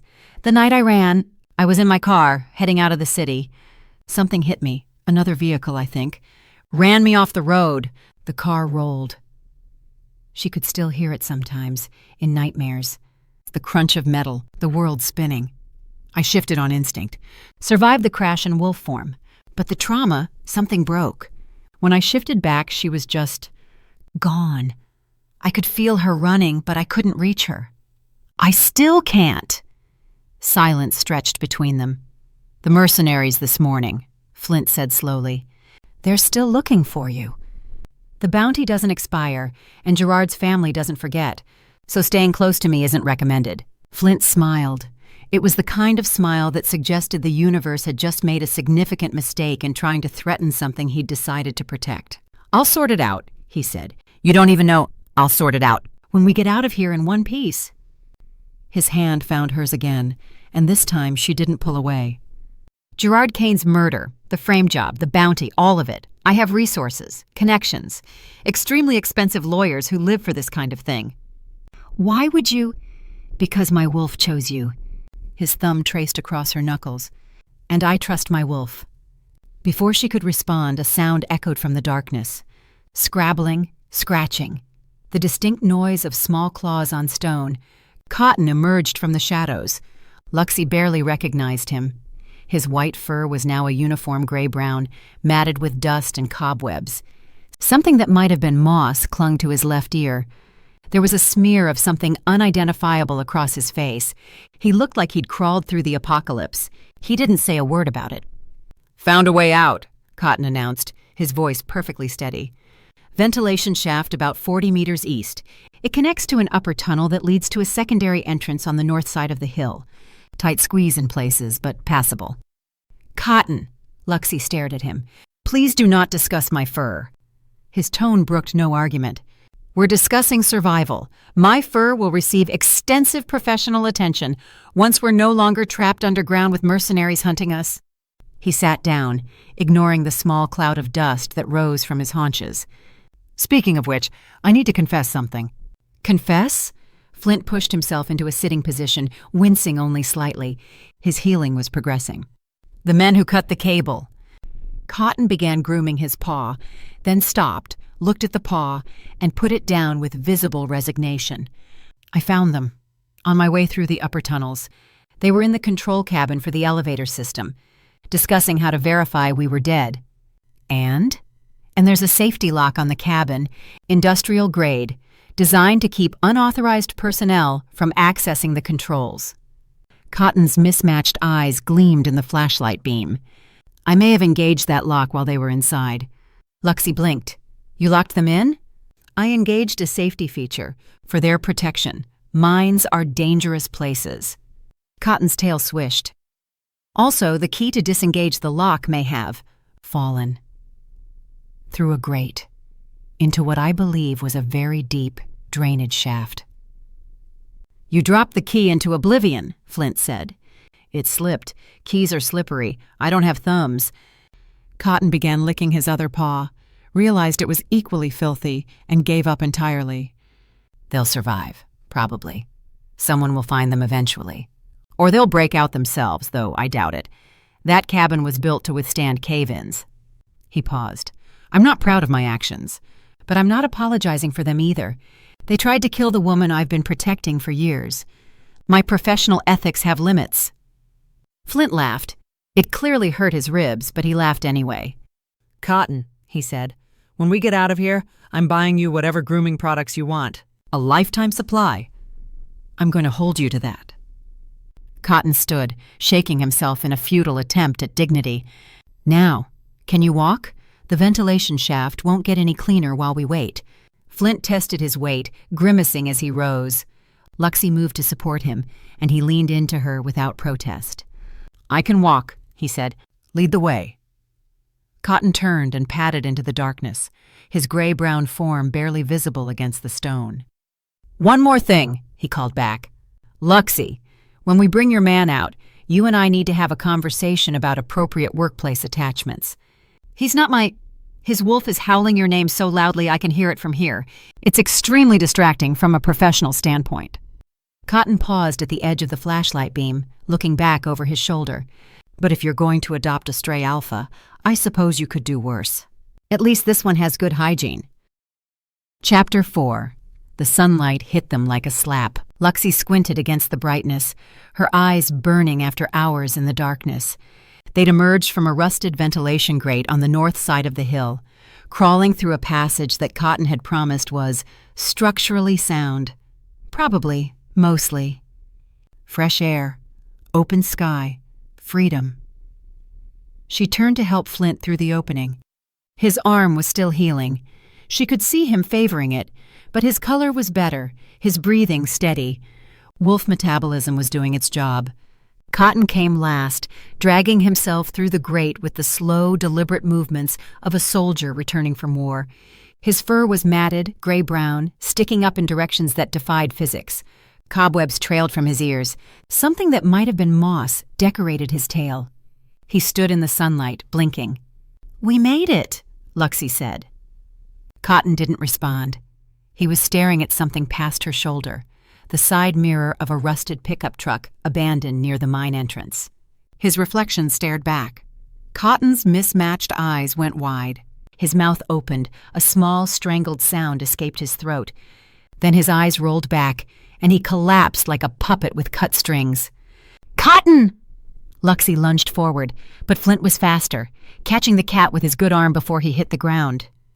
"He's breathing," Flint said, cradling the unconscious feline against his chest. "I think he fainted." He saw his reflection. "Ah." Flint looked down at the matted, filthy creature in his arms. That would do it. Luxy drove. Flint's arm wasn't healed enough for the wheel, so he sat in the passenger seat with Cotton draped across his lap like a very sad dust bunny. The cat hadn't stirred since his dramatic collapse. "There should be sanitizing wipes in the glove compartment," Luxy said, eyes on the road. "Emergency stash, and there's waterless cleanser in the center console. Microfiber cloth in the door pocket." Flint raised an eyebrow. "You keep a full grooming kit in your truck?" "I keep a cotton emergency kit in my truck. There's a difference." He found everything she'd mentioned, plus a small spray bottle of something labeled Fur Emergency Detangler. Flint held it up. "He made me buy it," Luxy said. "Don't ask." Flint set to work. His hands were gentle, impossibly gentle for a man who'd dismantled 6 mercenaries that morning. He dampened the cloth with cleanser and began wiping Cotton's fur in slow, careful strokes, following the direction of the grain. "You know cats," Luxy observed. "My grandmother had Persians, 7 of them. I was on grooming duty every summer from age 8 to 15. He worked a tangle free from behind Cotton's ear. "She said it built character." "Did it?" "It built patience." He moved to Cotton's face, delicately removing the smear of unidentified substance from his cheek. "And an appreciation for creatures who know exactly what they want and refuse to settle for less." Cotton stirred slightly but didn't wake. A small sound escaped him, almost like a purr, but Cotton would die before admitting he purred. Flint continued his work with methodical care. The gray-brown fur was slowly revealing white underneath, pristine, gleaming white. He cleaned between Cotton's toes with the attention of someone performing surgery. "He's actually quite beautiful," Flint said quietly. "Under all the mine." "Don't tell him that. His ego is precisely calibrated to his actual magnificence." "Yes, I gathered." Flint lifted Cotton's tail, now restored to its proper plume-like glory. "He's earned the right to be particular." Luxy's hands tightened on the wheel. There was something about watching this powerful alpha wolf tenderly grooming her unconscious cat that made her chest do complicated things. Cotton's eyes fluttered. "What?" He blinked, disoriented. His gaze found Flint's face, then traveled down to his own paws. White, clean, acceptable. "Here." Flint pulled down the sun visor and angled the mirror toward Cotton. "See for yourself." Cotton stared at his reflection. His ears rotated forward, his whiskers twitched. He turned his head left, then right, examining himself from multiple angles. "That's," his voice was hoarse, "that's adequate, given the circumstances." He swallowed hard. "You cleaned me." "You were distressed." "I was unconscious." "You were distressed and then unconscious." Flint tucked a final strand of fur into place. Seemed like the right moment to intervene. Cotton was quiet for a long moment. His mismatched eyes studied Flint with an expression Luxy couldn't quite read. "I've revised my assessment of you," Cotton announced finally. "Oh?" "You have adequate grooming instincts for a wolf." He shifted position on Flint's lap, settling into a more comfortable arrangement. "And your lap is surprisingly comfortable. I'm going to rest now. My ordeal has been significant." He closed his eyes. Luxy glanced over. Flint was looking down at the cat with something that might have been fondness. "He likes you," she said. "He tolerates me. There's a difference." "For Cotton, that is liking you." The workshop looked exactly as they'd left it. McLaren still parked inside, damage still extensive, deadline still impossible. Luxy killed the engine and stared at the car through the windshield. 14 hours to fix what would normally take a week. Carbon fiber panels, custom paint, precision alignment. Forget about the car. She turned. Flint had climbed out of the truck, Cotton cradled against his chest, and was walking toward the workshop door like a man with a plan. "Excuse me?" "The car. Forget about it." He pushed through the door, and she had no choice but to follow. "We're leaving. Tonight. Going back to my headquarters. I can't just abandon a job. You're not abandoning it. You're prioritizing." He set Cotton down on a clean workbench. The cat immediately began inspecting it for contamination. "You're coming with me to the gala. You'll present your theory to the council. I'll present Millbrook. Together we give them something they can't refuse." Luxy stared at him. "You're insane." "Possibly." "The wolf energy idea is a theory. Just a theory. Unproven, untested, probably unprovable. I can't stand in front of a pack council and present speculation as fact." "You won't be presenting speculation." Flint leaned against her tool bench, arms crossed, looking far too comfortable in her space. "Millbrook is real. The mine is real. And nobody except us and 2 mercenaries currently locked in a control cabin knows that Lunanite isn't actually there. So you're going to lie to your own council?" "I'm going to let them believe what they want to believe." His eyes held hers steadily. "The geological surveys suggested Lunanite. I bought the town to secure the resource. That's all true. Whether the resource actually exists is a question we'll answer later. That's buying time." He pushed off from the bench and stepped closer. "When things settle, when the pressure from the mating alliance is gone, we'll build your theory together, properly, with research and testing and everything you need to prove it works. And if it doesn't work, then we'll have bought time anyway." His voice softened. "But I don't think it won't work. I think you're brilliant, and I think your theory is going to change everything." Cotton looked up from his contamination inspection. "He makes a reasonable point." "Traitor," Luxy muttered. "I'm not a traitor. I'm a pragmatist." The cat began grooming his newly cleaned paw. "You've been running for years. How's that working out for you?" She didn't have an answer for that. Flint's phone rang. He glanced at the screen, jaw tightening. "Tony," he answered, putting it on speaker. "Talk to me." "Where are you?" Tony's voice crackled with stress. "I've been calling for hours. Complications. I'm handling them. What's happening?" "The pre-gala gathering has been moved up. Everyone's arriving tonight instead of tomorrow." A heavy pause. "And I mean everyone, Flint.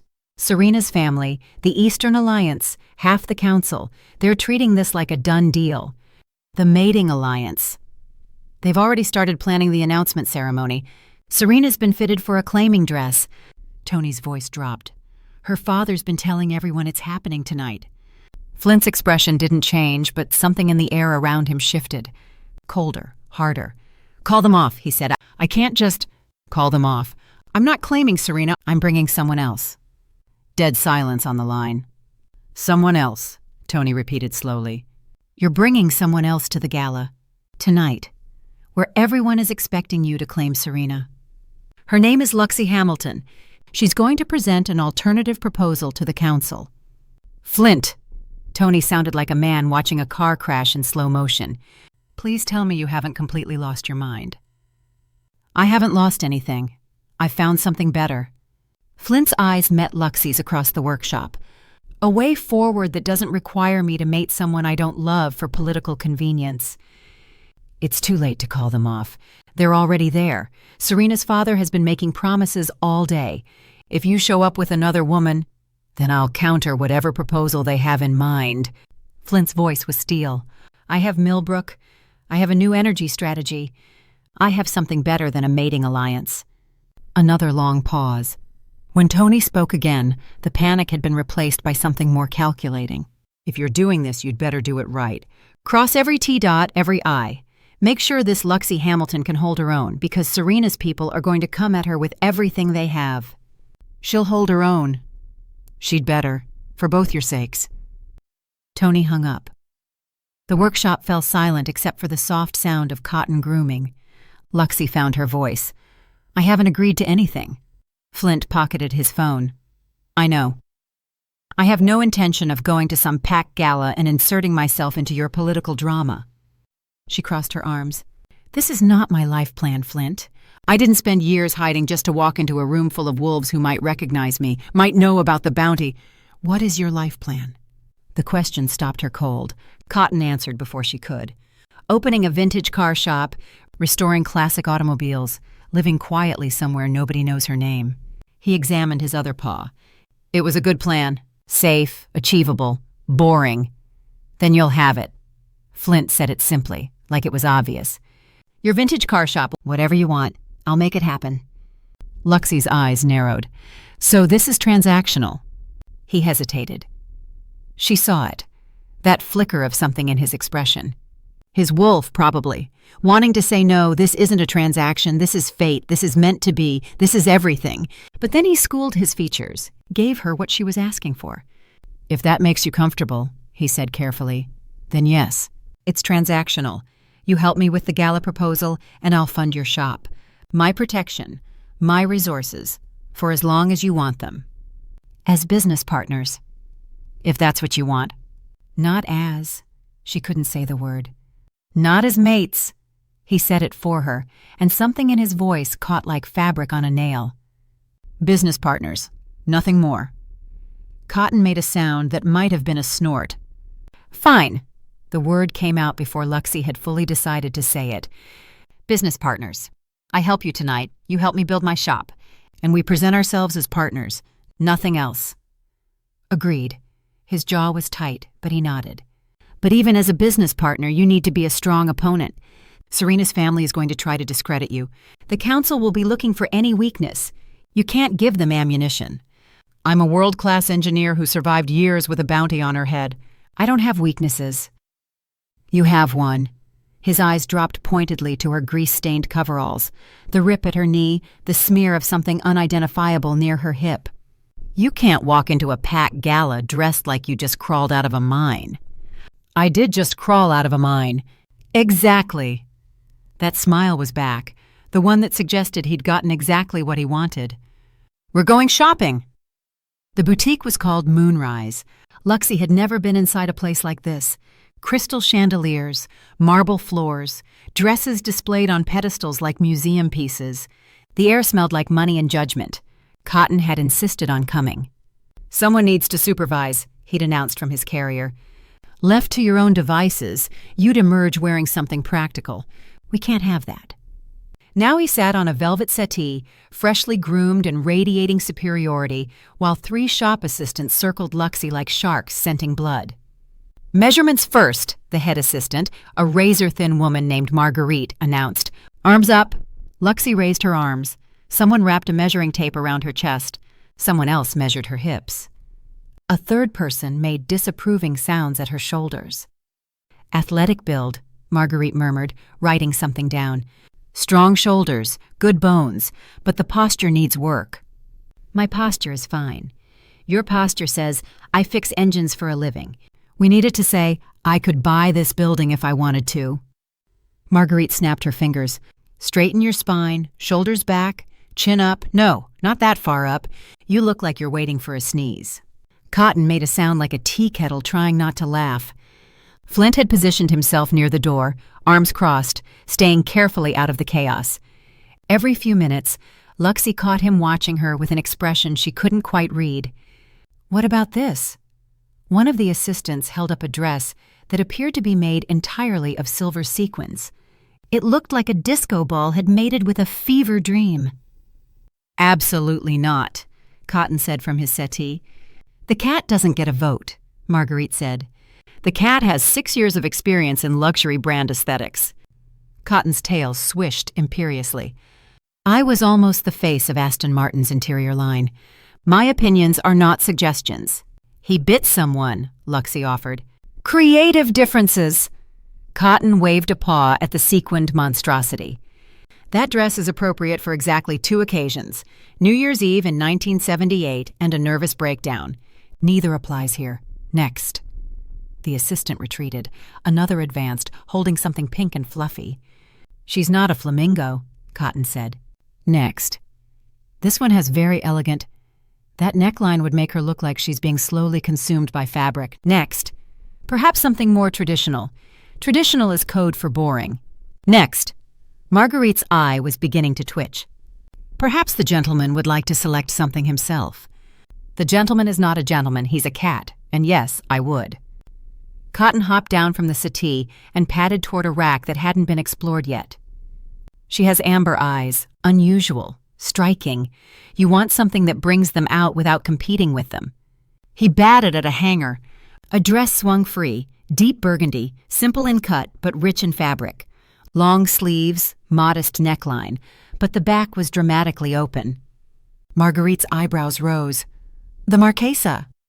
"Obviously." Cotton sat back, examining his choice with evident satisfaction. "The warm burgundy will complement her coloring. The cut is sophisticated without being desperate. The open back provides visual interest while maintaining professional credibility." He paused. "Also, it costs more than most cars. That sends a message." "What message?" Luxy asked. "That you're not someone who needs to try hard. You simply arrive, and excellence follows." Cotton began grooming his paw. "Now try it on. We don't have all day." Luxy looked at Flint. He shrugged, clearly enjoying himself. She took the dress into the fitting room. Getting into it was a production involving 2 assistants, several prayers, and a moment where Luxy was fairly certain she'd accidentally created a new yoga position. But when she finally emerged, the boutique went quiet. Marguerite's assistant stopped moving. Cotton's ears perked forward. Even Flint straightened from his position by the door. The dress fit like it had been made for her. The deep burgundy did something magical to her eyes, turning them from ordinary amber to something that looked almost like fire. The open back made her feel powerful rather than exposed. Strong shoulders, confident stance, not a mechanic, not a fugitive. Someone who belonged. "Well," Cotton said eventually, "that's acceptable." From Cotton, that was practically a standing ovation. "We'll take it," Flint said. His voice sounded rougher than usual. "And whatever else she needs, shoes, accessories, the works." Marguerite smiled the smile of a woman who just made her monthly quota. "Of course, Alpha Phoenix. If you'll follow me, we have an excellent selection of—" "Nothing with feathers," Cotton called after them. "Or sequins, or ruffles, or bows, or anything that sparkles excessively. She's attending a business function, not a quinceañera." The next hour was a blur of shoes and jewelry and arguments about earring length. By the time they emerged from Moonrise, Luxy was carrying 4 bags and wearing an outfit that probably cost more than her truck. Cotton had fallen asleep in his carrier, exhausted from the effort of quality control. Chapter 5. They arrived at the workshop just as the sun began its descent, painting the sky in shades of orange and pink that Luxy didn't have time to appreciate. Flint didn't move to get out. His eyes scanned the perimeter, the shadows between buildings, the roofline, every potential hiding spot. "What are you doing?" Luxy asked. "Checking." "For what?" "Anything." His jaw was tight. "Someone sent mercenaries after you twice today. I'm not taking chances." Cotton stirred in his carrier. "His paranoia is justified. Statistically speaking, the third attack would follow the established pattern. Though I'd prefer we skip that particular data point." Flint finally seemed satisfied. He stepped out, came around to open her door, a gesture so old-fashioned it almost made her laugh, and escorted her to the workshop entrance with one hand hovering near her lower back. Not touching, just ready. "You need to change," he said once they were inside. "The gala starts in 2 hours." Luxy looked down at herself. The burgundy dress from Moonrise was still in the garment bag, waiting. She was still in her work clothes, grease-stained, mine-dusted, completely inappropriate for pack politics. "The bathroom's through there," she gestured. "Give me 10 minutes." She'd made it halfway across the workshop when Flint's hand shot up. "Wait." He'd gone still, that predator stillness that meant his wolf had heard something she couldn't. "What is it?" "Outside. Movement." He moved toward the main door, reaching into his jacket. When his hand emerged, it was holding a sleek black handgun. "Stay here." "Flint, this is your premises." He pressed the gun into her hands. The metal was warm from his body heat. "Under state law, you have every right to defend yourself against intruders. Anyone comes through that door who isn't me, you shoot first and ask questions never. I don't— You know how to use it?" "Yes, but then use it." His eyes met hers, intense, worried, protective. "I'll be right back." He slipped through the main door before she could argue. The workshop fell silent. Cotton emerged from his carrier, landing on the workbench with delicate precision. "Well, this is concerning." "He's just checking." "Luxy." Cotton's ears rotated backward. "I'm detecting heartbeats. Multiple. Not from the direction he went." Her blood went cold. "Where?" "Back entrance, side window." His fur began to bristle. 6, no, 8. They're already in position. This was coordinated. A metallic slam echoed through the workshop. The connecting door to the front wing, the one Flint had just gone through, had swung shut. Something heavy scraped against it from the other side. Cotton's ears flattened. "They've locked him out. The front entrance has been barricaded." Luxy ran to the door, yanking the handle. It didn't budge. Through the small window, she could see a steel beam wedged across the frame. "Flint!" His voice came back muffled, distant. She heard the crack of gunfire from somewhere outside. He was fighting his own battle. "Luxy." Cotton's voice had dropped to that flat, professional calm. "Back door is opening. We have approximately 10 seconds. She spun around. The gun was still in her hand, heavy, real, deadly. And parked in the middle of her workshop, keys still in the ignition from when she'd towed it this morning, sat Flint's McLaren, damaged, dented, but functional. "Cotton, get in the car." "I beg your pardon?" "The car, now." She was already moving, yanking open the driver's door, sliding behind the wheel. The leather seat embraced her like an old friend. The dashboard glowed to life as she turned the key. 710 horsepower rumbled beneath her. Cotton landed in the passenger seat, immediately pressing himself into the footwell. "I want it noted that I am deeply opposed to whatever is about to happen." "Noted." The back door burst open. 3 figures in tactical gear poured through, weapons raised, moving in perfect formation. They were good, professional. They'd clearly done this before. They'd never done it against someone sitting in a McLaren. Luxy floored it. The car launched forward like a missile with a grudge. The first mercenary dove left, the second dove right, the third wasn't fast enough. The impact was solid, satisfying, and sent him flying into a stack of tires that collapsed around him like a rubber avalanche.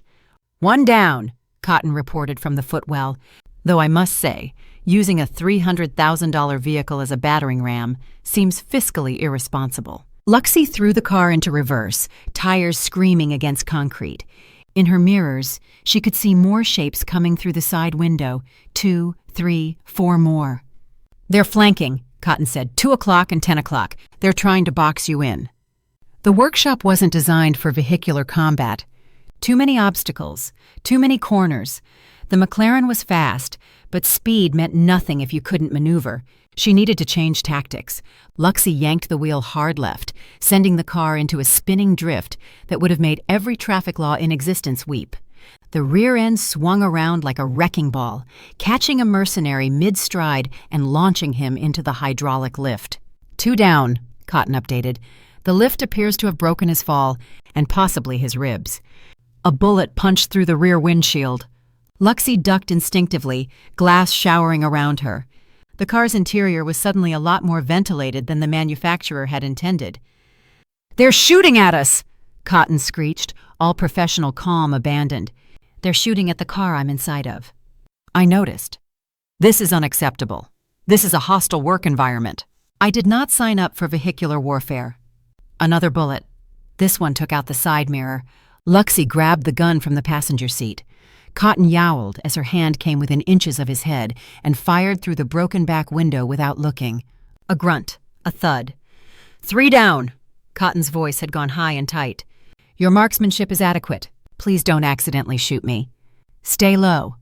I am as low as physically possible. I am attempting to merge with the floor mats." The car's momentum had died. She was boxed in now, shelving on one side, the wall on the other, and 3 remaining mercenaries closing in with weapons drawn. Through the cracked windshield she could see their faces. Professional, calm, certain they had her trapped. They didn't know about the gun. They didn't know she'd spent 3 years learning to survive.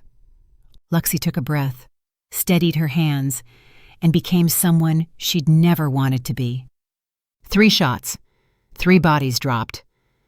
The workshop fell silent except for the McLaren's idling engine and Cotton's ragged breathing from the footwell.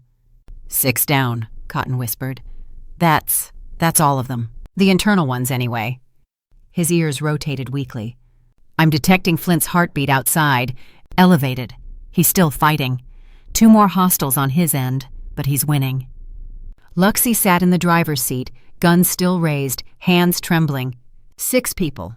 She'd just taken down 6 people. Some with a car, some with a gun, all with violence she'd never asked for, never wanted, couldn't seem to escape. "Luxy." Cotton's voice was soft now, gentle. "Your heart rate is extremely elevated. You're experiencing an adrenaline crash. This is normal after combat. I don't want this to be normal." "No." He climbed carefully out of the footwell, settling on the passenger seat beside her. His white fur was pristine. He'd somehow avoided all contamination, even in the midst of chaos. "No, I imagine you don't." Outside she heard more gunfire, then silence, then Flint's voice muffled, shouting her name. "He's coming," Cotton said.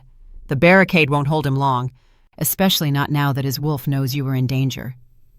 Luxy looked at the gun in her hands, at the bodies scattered around her workshop, at the car she'd used as a weapon.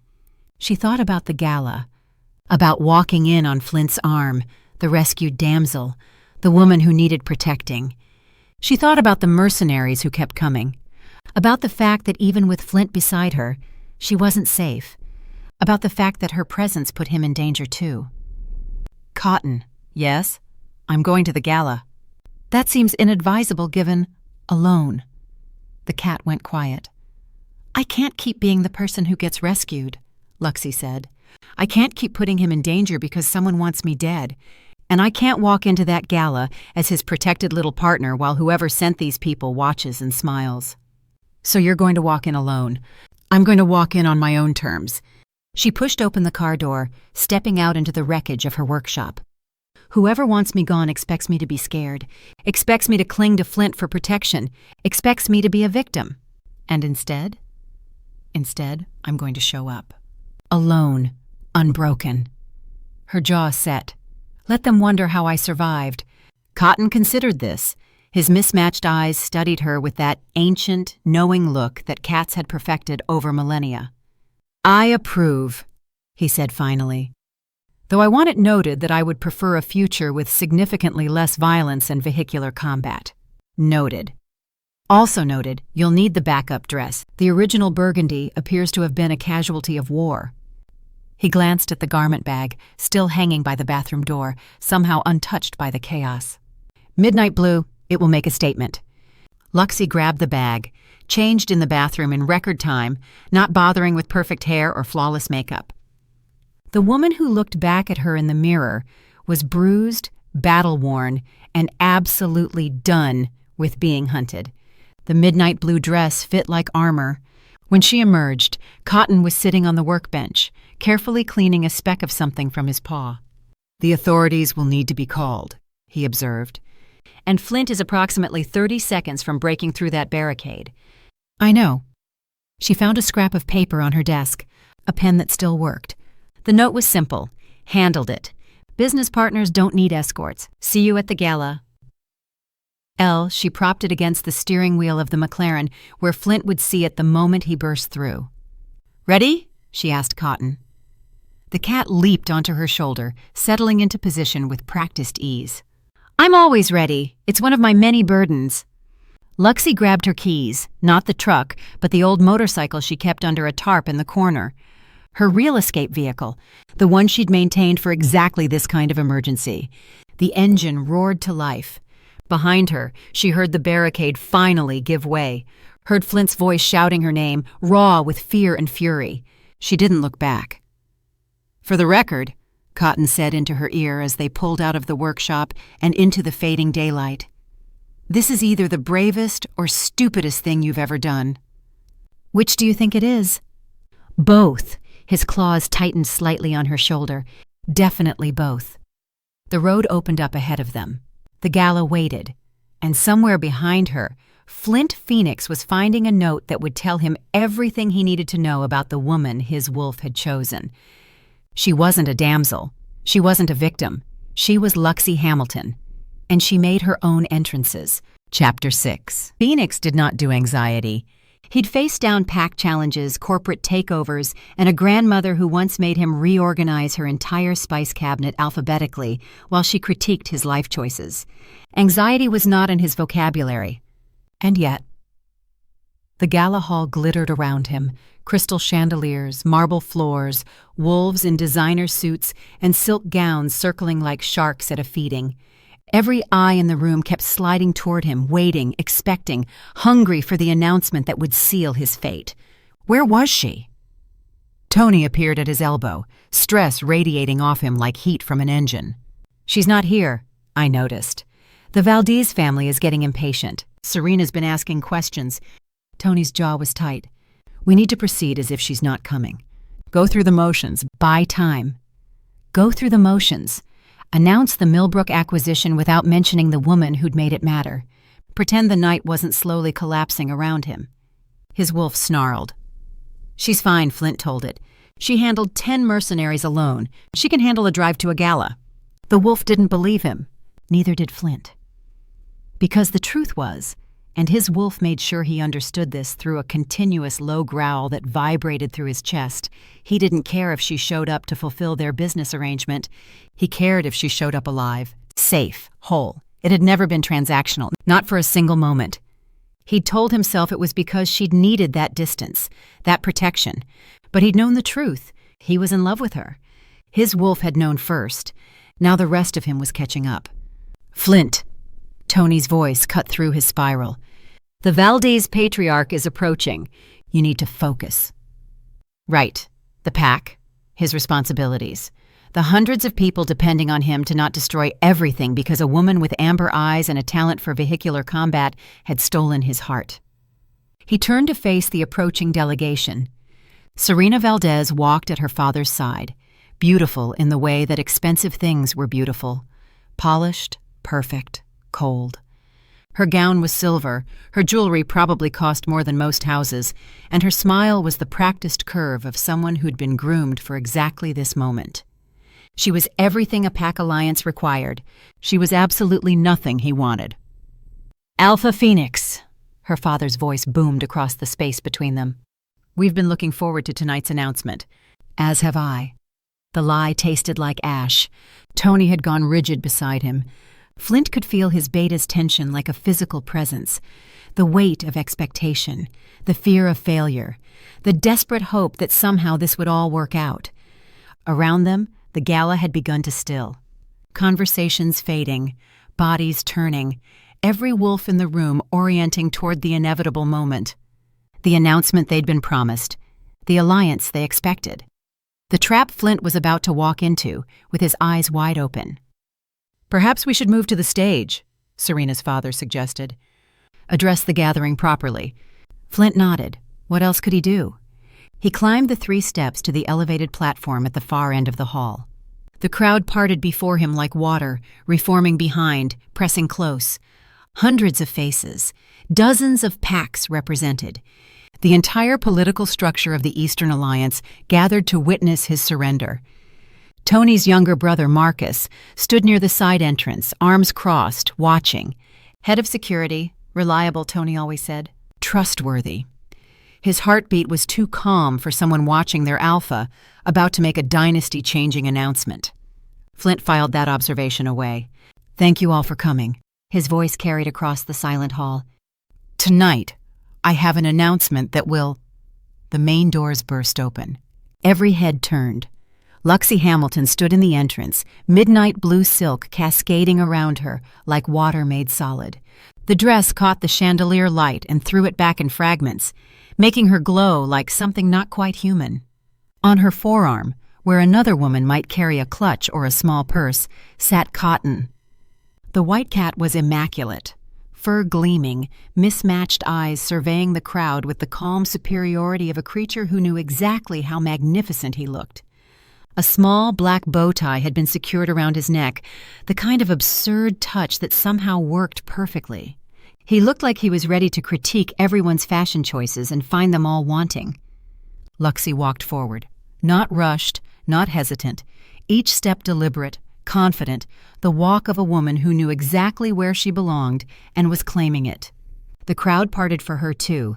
Flint's wolf stopped growling, started purring, actually purring, like a massive predator that had just spotted its favorite thing in the world. "Down," Flint told it. "We're in public." The wolf didn't care.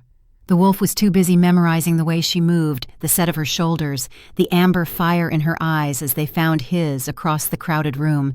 She climbed the steps to join him on the platform. "Sorry I'm late," she murmured, low enough that only he could hear. Traffic. Mercenaries, actually, but traffic sounds more professional." Cotton settled more comfortably on her arm, his gaze sweeping the assembled wolves with evident disdain. "I've seen better grooming at a dog show," he announced to no one in particular, "and I don't even attend dog shows. On principle." Several nearby wolves looked deeply offended. Flint cleared his throat, turned back to the waiting crowd, found his voice. "As I was saying, I have an announcement." He let the pause stretch, watching the Valdez family's expectant smiles, the hungry anticipation in the room. The Phoenix Pack has acquired the town of Millbrook and its surrounding territory, including rights to the Hendricks mine and its considerable resources. Murmurs rippled through the crowd. This was news to most of them. "Additionally, I'm pleased to introduce our new Director of Energy Engineering." He gestured to Luxy. Luxy Hamilton, formerly of Aston Martin's Advanced Propulsion Division, will be overseeing all development related to clean energy technology for the Phoenix Pack's new initiative. The murmurs became a wave of whispers, confused glances. The Valdez patriarch's smile had frozen. "This is a business arrangement," Flint continued, A partnership that will position the Phoenix Pack at the forefront of sustainable energy development. Ms. Hamilton's credentials speak for themselves. 6 years of cutting-edge engineering experience, expertise in next-generation propulsion systems, and a vision for energy independence that will benefit not just our pack, but our allies as well. He didn't look at Serena, didn't need to. He could feel the temperature drop from her family's direction. "I'll be happy to take questions," Luxy said, stepping forward with the easy confidence of someone who'd done board presentations before. About the technology, the timeline, the potential for cross-pack collaboration. A hand shot up, then another, then a dozen. She handled them like a surgeon, precise, professional, devastating. Questions about feasibility met with data, skepticism met with credentials, challenges met with that dry wit that made Flint's wolf want to howl.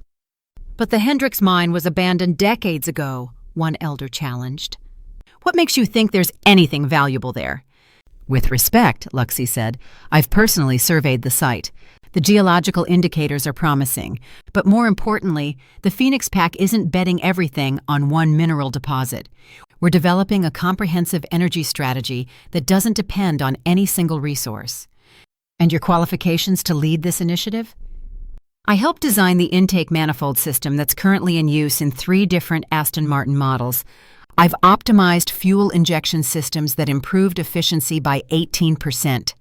And last month, I took out 6 mercenaries with a hydraulic lift and a McLaren." She smiled. "I'm adaptable." Cotton preened on her arm. "She's being modest. It was actually quite impressive. I provided tactical support." Scattered laughter. The tension in the room began to shift. Still suspicious, still uncertain, but no longer hostile. Flint watched her work, and his wolf purred so loudly he was amazed no one else could hear it. This was the woman who'd crawled out of a mine with him, who'd fought mercenaries in a silk gown, who'd left him a note and driven off on a motorcycle because she refused to be rescued. He was so in love it was almost embarrassing. Cotton, he noticed, had stopped preening. The cat sat rigid on Luxy's arm, ears rotated backward, eyes fixed on something across the room. Not socializing, not critiquing, watching. That was wrong. Cotton should be working the room by now, introducing himself to anyone who would listen, establishing his importance in the new hierarchy. Instead, he sat still and somber, every line of his small body radiating alertness. Guarding. Flint filed that away too. The music began. A waltz, traditional, the kind of thing that opened every pack gala since his grandfather's time. Couples began moving toward the dance floor. Flint crossed the room to Luxy's side. "May I?" She looked at him, at the dance floor, back at him. "Business partners don't usually dance. Consider it team building." Cotton hopped down from her arm, landing on a nearby table with characteristic grace. "I'll wait here. Supervise." His eyes were still scanning the room. "Someone needs to maintain vigilance while you two engage in vertical foreplay." Flint led her onto the dance floor before she could murder her cat in public. The waltz was familiar, ingrained from years of pack functions and formal training. His hand found her waist. Her hand found his shoulder. They moved together like they'd been doing this for years instead of seconds. She fit against him perfectly. His wolf purred louder. "You came," he said softly. "I said I would. You left me a note. And a crime scene." The note was efficient. The crime scene was unavoidable. Her eyes met his, and beneath the calm surface, he could see something else. Something that looked almost like trust. "I handled it." "You did." They turned, moved, flowed through the steps. Other couples swirled around them, but Flint was aware of nothing except the woman in his arms. "Is Marcus in the venue?" Luxy asked. The question hit him like ice water. "What? Marcus, is he here?" "Yes, I assume you're talking about Marcus Reyes, Tony's younger brother, head of the security team." "Sounds like him." Her voice remained calm, conversational. Anyone watching would see nothing but a couple dancing, chatting. Flint's eyes swept the room, found Marcus near the east entrance, talking to one of his security officers. "Yes, over there," he indicated with a subtle lift of his chin. "Why?" Luxy's hand tightened slightly on his shoulder. "When I was leaving the workshop tonight," she said, still in that casual tone, I passed a group of men hiding near the tree line, waiting, watching to see how the attack would turn out. Flint's wolf went very still. I stopped, listened. Cotton listened and replayed. She guided them through a turn, moving them subtly closer to Marcus's position. They weren't sent by Kane's people. They were sent by someone inside your pack, someone who wanted to make sure you went through with the alliance. Marcus, why? The attack on the workshop wasn't about me. It was about preventing any change of plan, making sure nothing interfered with tonight's announcement. Her amber eyes held his, but that's not the worst part. Tell me. The real plan isn't the alliance. It's you and Tony both. They want you gone, replaced with an alpha they've already vetted, someone they can control. Her voice dropped even lower. They want it to look like an accident, something quiet, something that won't cause an uproar. The waltz was carrying them closer to Marcus now, 20 feet, 15. They didn't go back to the workshop to finish the job because they didn't want to kill you. They wanted me, but I was gone.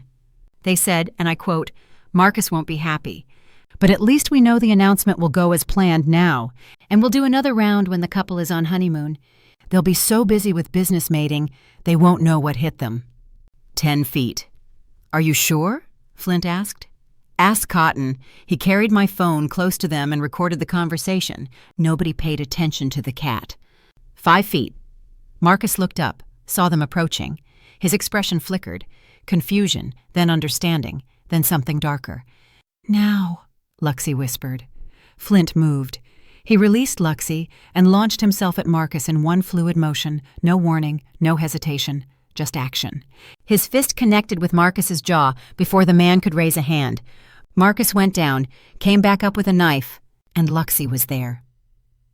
She'd hiked up the midnight blue silk and pulled something from the strap around her thigh, a gleaming chrome spanner, the kind mechanics used for heavy-duty work. It caught the chandelier light as she swung it in a precise arc that connected with Marcus's knife hand. The blade clattered to the floor. "Security breach!" someone shouted. Chaos erupted. Men appeared from corners of the gala, Marcus's supporters, wolves who'd been positioned throughout the crowd, waiting. 5 of them, 10 more. The dance floor became a battlefield. Flint fought with the brutal efficiency of an alpha defending his pack.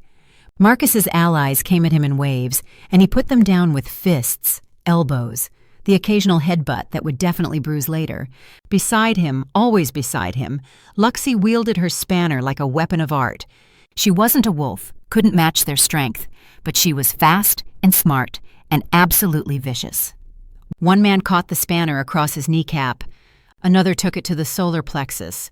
A third made the mistake of grabbing her arm and received a chrome-plated introduction to his own teeth. "Attention, please!" The voice cut through the chaos, amplified, imperious, impossible to ignore. Cotton stood on the main stage, somehow having commandeered the microphone system.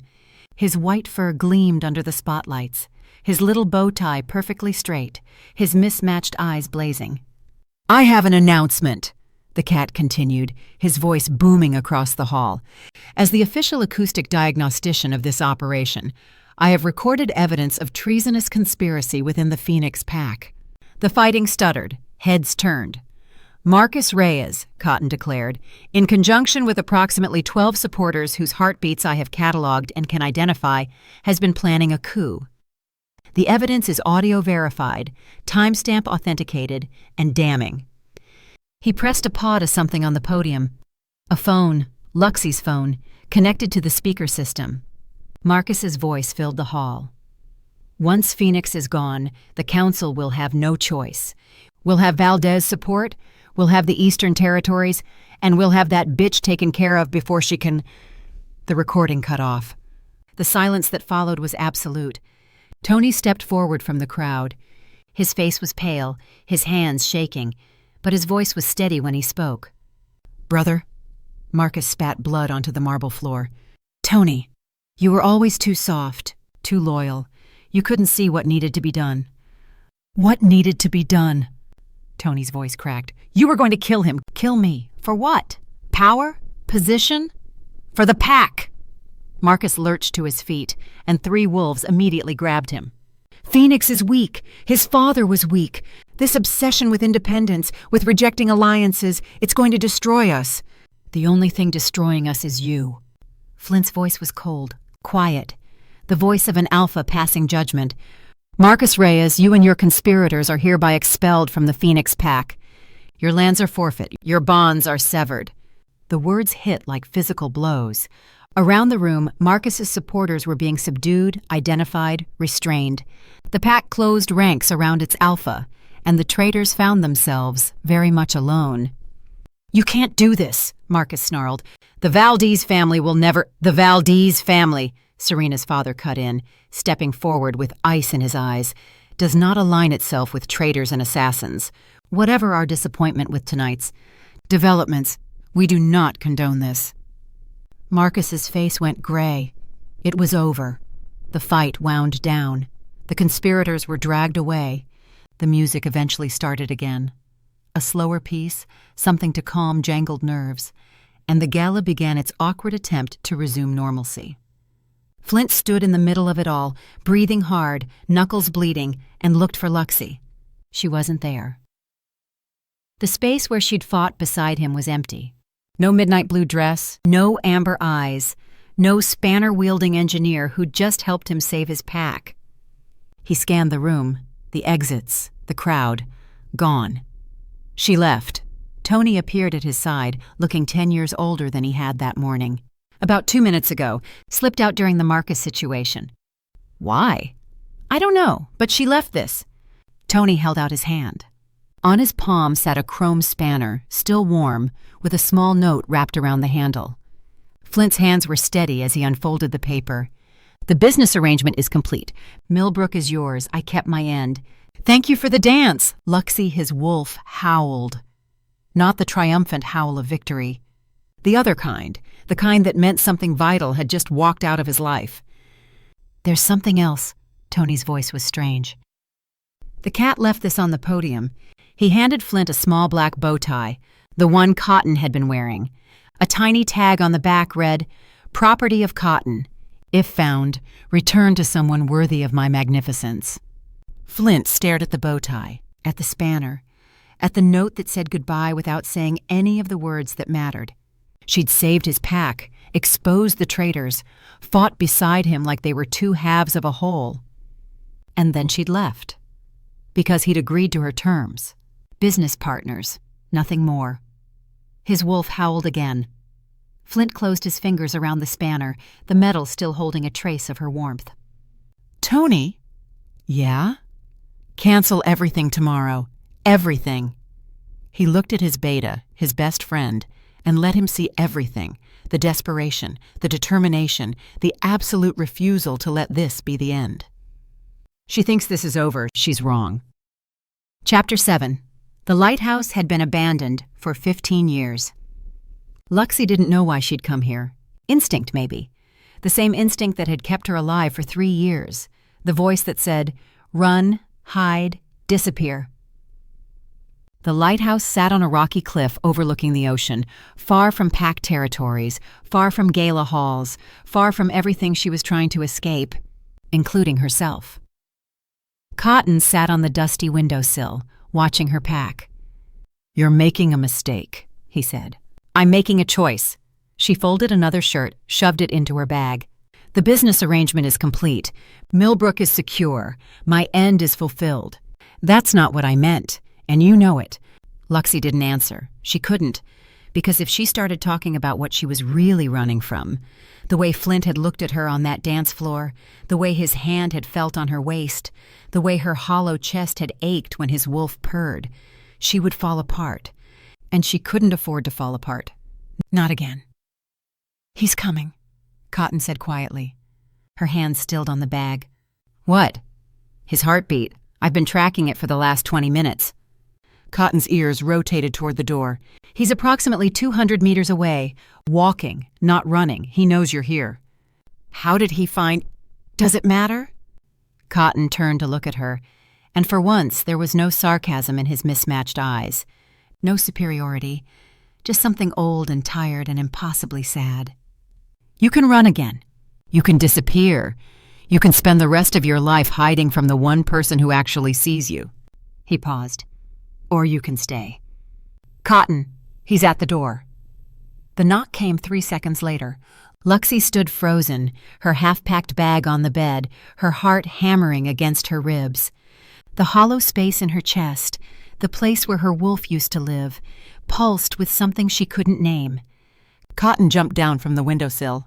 I'll get it, since someone in this room has apparently lost the use of her legs. He padded to the door, reached up with one paw, and somehow managed to turn the handle. The door swung open. Flint Phoenix stood in the doorway. He looked terrible. His suit was gone, replaced by jeans and a jacket that had seen better days.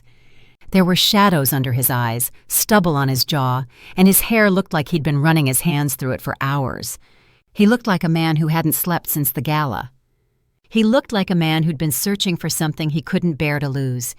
In his hands, he carried a chrome spanner, a small black bow tie, and a thick manila envelope. You left these, he said. Luxy didn't move. The business arrangement is complete. I know. I kept my end. I know. Then why are you here? Flint stepped inside. Cotton moved out of his way, padding back to the windowsill with uncharacteristic silence. Because I have things that belong to you. He set the spanner on the dusty table, the bow tie beside it. And things you need to see. He held out the envelope. Luxy didn't take it. I don't want... Open it. Flint, please. The word cracked something in her chest. Flint Phoenix didn't say please.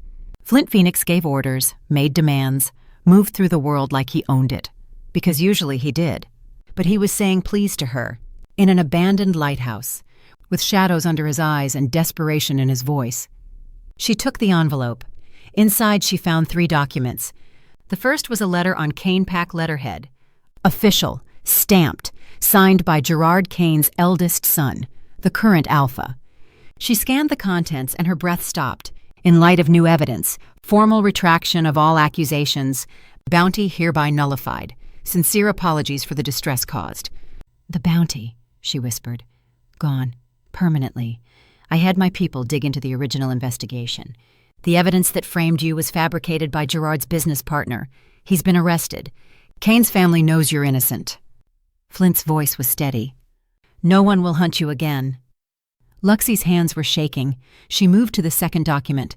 A contract. Builder specifications, renovation plans for Hamilton Auto. Your workshop, Flint said. The damage from the attack will be repaired, and there's an expansion planned. Enough space for a full vintage restoration operation. A pause. The builder starts Monday, if you want him to. She couldn't speak. Her throat had closed completely. The third document was simpler. A single page, a deed of ownership, for the lighthouse. You said you wanted somewhere safe, Flint said quietly. Somewhere no one would find you. This seemed like the kind of place you'd choose. He almost smiled. I bought it this morning. It's yours, if you want it. Luxy set the papers down. Her hands wouldn't stop trembling. Why? Her voice came out hoarse. Why would you do all this? The business arrangement is over. You don't owe me anything. You're right, I don't owe you anything. Flint stepped closer. I'm not doing this because I owe you. I'm doing this because I love you. The words hit her like a physical force. It was never transactional, he continued. Not for a single moment. I told myself it was because that's what you needed to hear. But my wolf knew the truth from the second we met. And I've spent the last 2 days accepting that the rest of me agrees with him. Flint, I'm not asking you to feel the same way. I know you can't feel the mate bond. I know your wolf is gone. I know you've spent 3 years building walls to protect yourself, and I'm not asking you to tear them down. He reached out, his hand hovering near her face but not quite touching. I'm just asking you to stop running. Stay. Let me prove that this is real. Cotton cleared his throat. Both of them turned to look at the cat. He sat on the windowsill, backlit by the fading sun, his white fur glowing like a small, judgmental angel. His expression was unreadable. I have a confession to make, Cotton said. Luxy frowned. Cotton, this isn't the time. It's exactly the time. It's the only time. He jumped down from the windowsill, padding across the dusty floor until he sat directly between them. I've been keeping something from you for 3 years. The words hung in the air. Your wolf, Cotton said. She never left. Luxy stopped breathing. She's been there the whole time, hiding, deep inside you, in a place you couldn't reach. Cotton's voice was softer than she'd ever heard it. The accident didn't drive her away. It traumatized her. She retreated so far into your consciousness that you couldn't feel her anymore. But I could. You could hear her? Luxy's voice cracked. This whole time? Faintly, like a heartbeat underwater. Scared, alone, waiting. Cotton's mismatched eyes found hers. I didn't tell you because hope can be cruel. I didn't know if she'd ever come back. I didn't know if she could. What changed? Cotton looked at Flint. Him. Flint went very still. His wolf, Cotton continued. From the moment you two met, his wolf has been calling to her. I could hear it, this constant, desperate howl, reaching for something it couldn't quite touch, and I could hear her responding. Faintly at first, then stronger. Every time he was near, she stirred. Luxy's hand went to her chest, to the hollow space that had ached and pulsed and burned every time Flint Phoenix walked into a room. Not empty. Waking up. The mate bond is real, Cotton said. You couldn't feel it because she was too deep, too scared to surface. But she could feel it. She's been trying to reach you for days. He paused. She was just waiting. Waiting for what? Luxy whispered. Cotton's eyes were ancient, knowing, impossibly gentle. For you to stop running. Silence filled the lighthouse. Flint took a slow step toward her. Then another. His hand found hers, warm, solid, real. I can feel her, he said softly. My wolf. He's going insane right now. He's been howling since I walked through that door, but I've been holding him back because I didn't want to push you. Don't, he frowned. Don't what? Don't hold him back, Luxy's voice shook. Let him call. Flint's eyes widened. Please, she said, let him call to her. For a long moment, Flint didn't move. His jaw was tight, his whole body rigid with the effort of control. Then he let go. The howl that tore from his throat wasn't human. It was raw, ancient, primal, the sound of a wolf calling to its mate across impossible distance. It filled the lighthouse, rattled the windows, shook dust from the rafters. It was desperate and demanding and achingly beautiful. It was a summons, and from somewhere deep inside Luxy's hollow chest, something answered. The sensation was unlike anything she'd ever felt. Heat, light, power. 3 years of emptiness suddenly filling with something vast and wild and utterly alive. It started in her chest and spread outward, through her veins, her bones, her skin, until every cell in her body was vibrating with energy she'd forgotten she possessed. Her wolf. Her wolf was coming home. Luxy. Flint's voice was strained. Your eyes. She didn't need him to tell her. She could feel them burning. Could feel the shift beginning, not the violent, painful transformation of a forced change, but something gentler, a reunion, a becoming. Her wolf rose inside her like a tide.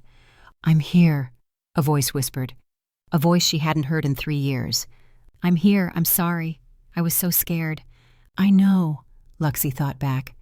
I know. It's okay. I found you. No. The wolf's presence wrapped around her consciousness like a warm embrace. He found us. Luxy opened her eyes. Flint was staring at her with something between awe and terror. His own eyes were glowing, amber, burning, his wolf pressed against the surface of his skin. She's back, Luxy breathed. The mate bond hit her like a lightning strike. She gasped, staggering, and Flint caught her. His arms wrapped around her, and the bond between them, the connection she hadn't been able to feel, exploded into existence. It was everything. It was overwhelming. It was every moment they'd shared compressed into a single point of infinite intensity. His wolf howled again. This time, hers howled back. Mine, Luxy heard herself say. The word came from somewhere deeper than conscious thought. From her wolf. From 3 years of waiting. From a part of herself she'd thought was gone forever. Mine. She grabbed the front of his jacket and pulled him down. The kiss was not gentle. It was claiming, marking, a declaration of war and surrender all at once. His hands found her waist, her back, her hair. Her fingers tangled in his collar, his shoulders, anywhere she could reach. The mate bond sang between them. Two wolves finally finding each other after years of searching. When they finally broke apart, both breathing hard, Flint rested his forehead against hers. "Yours," he said. His voice was wrecked. "Always yours." "Good." Luxy's wolf rumbled contentment in her chest. "Because I'm not letting you go." Cotton's voice cut through the moment with surgical precision.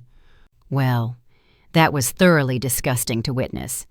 He was grooming his paw with aggressive nonchalance.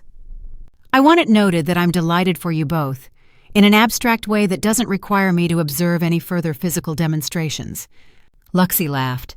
The sound bubbled up from somewhere she'd forgotten existed. Joy, pure and uncomplicated. "Cotton." She pulled back from Flint just enough to look at her cat. "Thank you." For what? For keeping her safe. For listening. For 3 years of... Please don't get emotional. I have a reputation to maintain. But his eyes were soft. You were worth protecting. Both of you were. He glanced at Flint. Even the wolf, though his romantic declarations leave much to be desired from a technical standpoint. Flint snorted. "I'll work on my technique." "See that you do. I expect sonnet-quality devotion, at minimum." Cotton stood, stretching with exaggerated dignity. "Now, I believe there was mention of a vintage car workshop and a lifetime supply of grooming products?" Both still on the table, Flint confirmed. "Excellent. Then I suppose this arrangement is acceptable." Cotton padded toward the door, pausing at the threshold to look back. "I'm going to explore this lighthouse. I expect it to be thoroughly sanitized before I establish permanent residence. There appear to be approximately 40 years of accumulated contamination that will require professional intervention." He disappeared through the doorway. Silence returned to the lighthouse. Luxy looked at Flint, at the man who'd tracked down her past, cleared her name, bought her a lighthouse, and called her wolf home with nothing but love and stubborn determination. "You really bought me a lighthouse," she said. "I really did. And a vintage car shop. The builder starts Monday, and you got the bounty lifted." Kane's family sends their apologies. "And you," she touched his face. "You called her back." Flint turned his head, pressing a kiss to her palm. "I just asked. She did the rest." Her wolf stirred contentedly in her chest. Complete, whole, home. "So what now?" Luxy asked. "Now?" Flint pulled her closer, his arms wrapping around her like he never intended to let go. "Now we go back to Millbrook. You run your shop, I run my pack, and we figure out the rest together." "That simple?" "Nothing about us has been simple," he grinned. "But I think we've earned a little boring." "Boring sounds nice." "Boring sounds perfect." From somewhere in the lighthouse, Cotton's voice echoed back. "There is mold in the bathroom. Significant mold. I am traumatized." Luxy burst out laughing. Flint kissed her forehead, her nose, her lips. "Welcome home," he murmured against her mouth. And for the first time in 3 years, Luxy Hamilton believed it. Epilogue, 6 months later. The grand reopening of Hamilton Vintage Restoration drew a crowd that surprised everyone except Cotton, who had personally overseen the marketing campaign and considered anything less than overwhelming success to be a personal insult.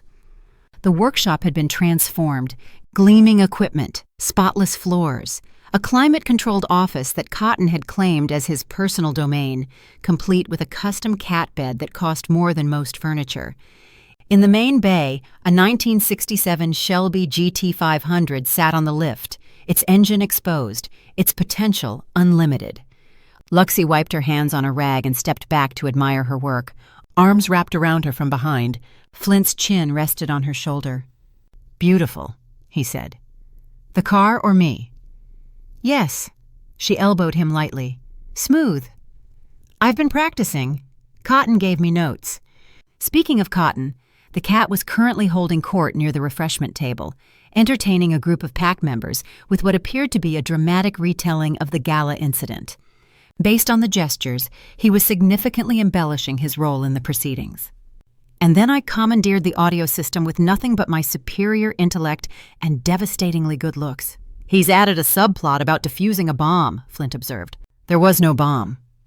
I don't think that matters to his narrative. Tony appeared at their side, looking more relaxed than he had in months. The aftermath of Marcus's betrayal had been difficult, but the pack had rallied. Wounds were healing. Trust was rebuilding.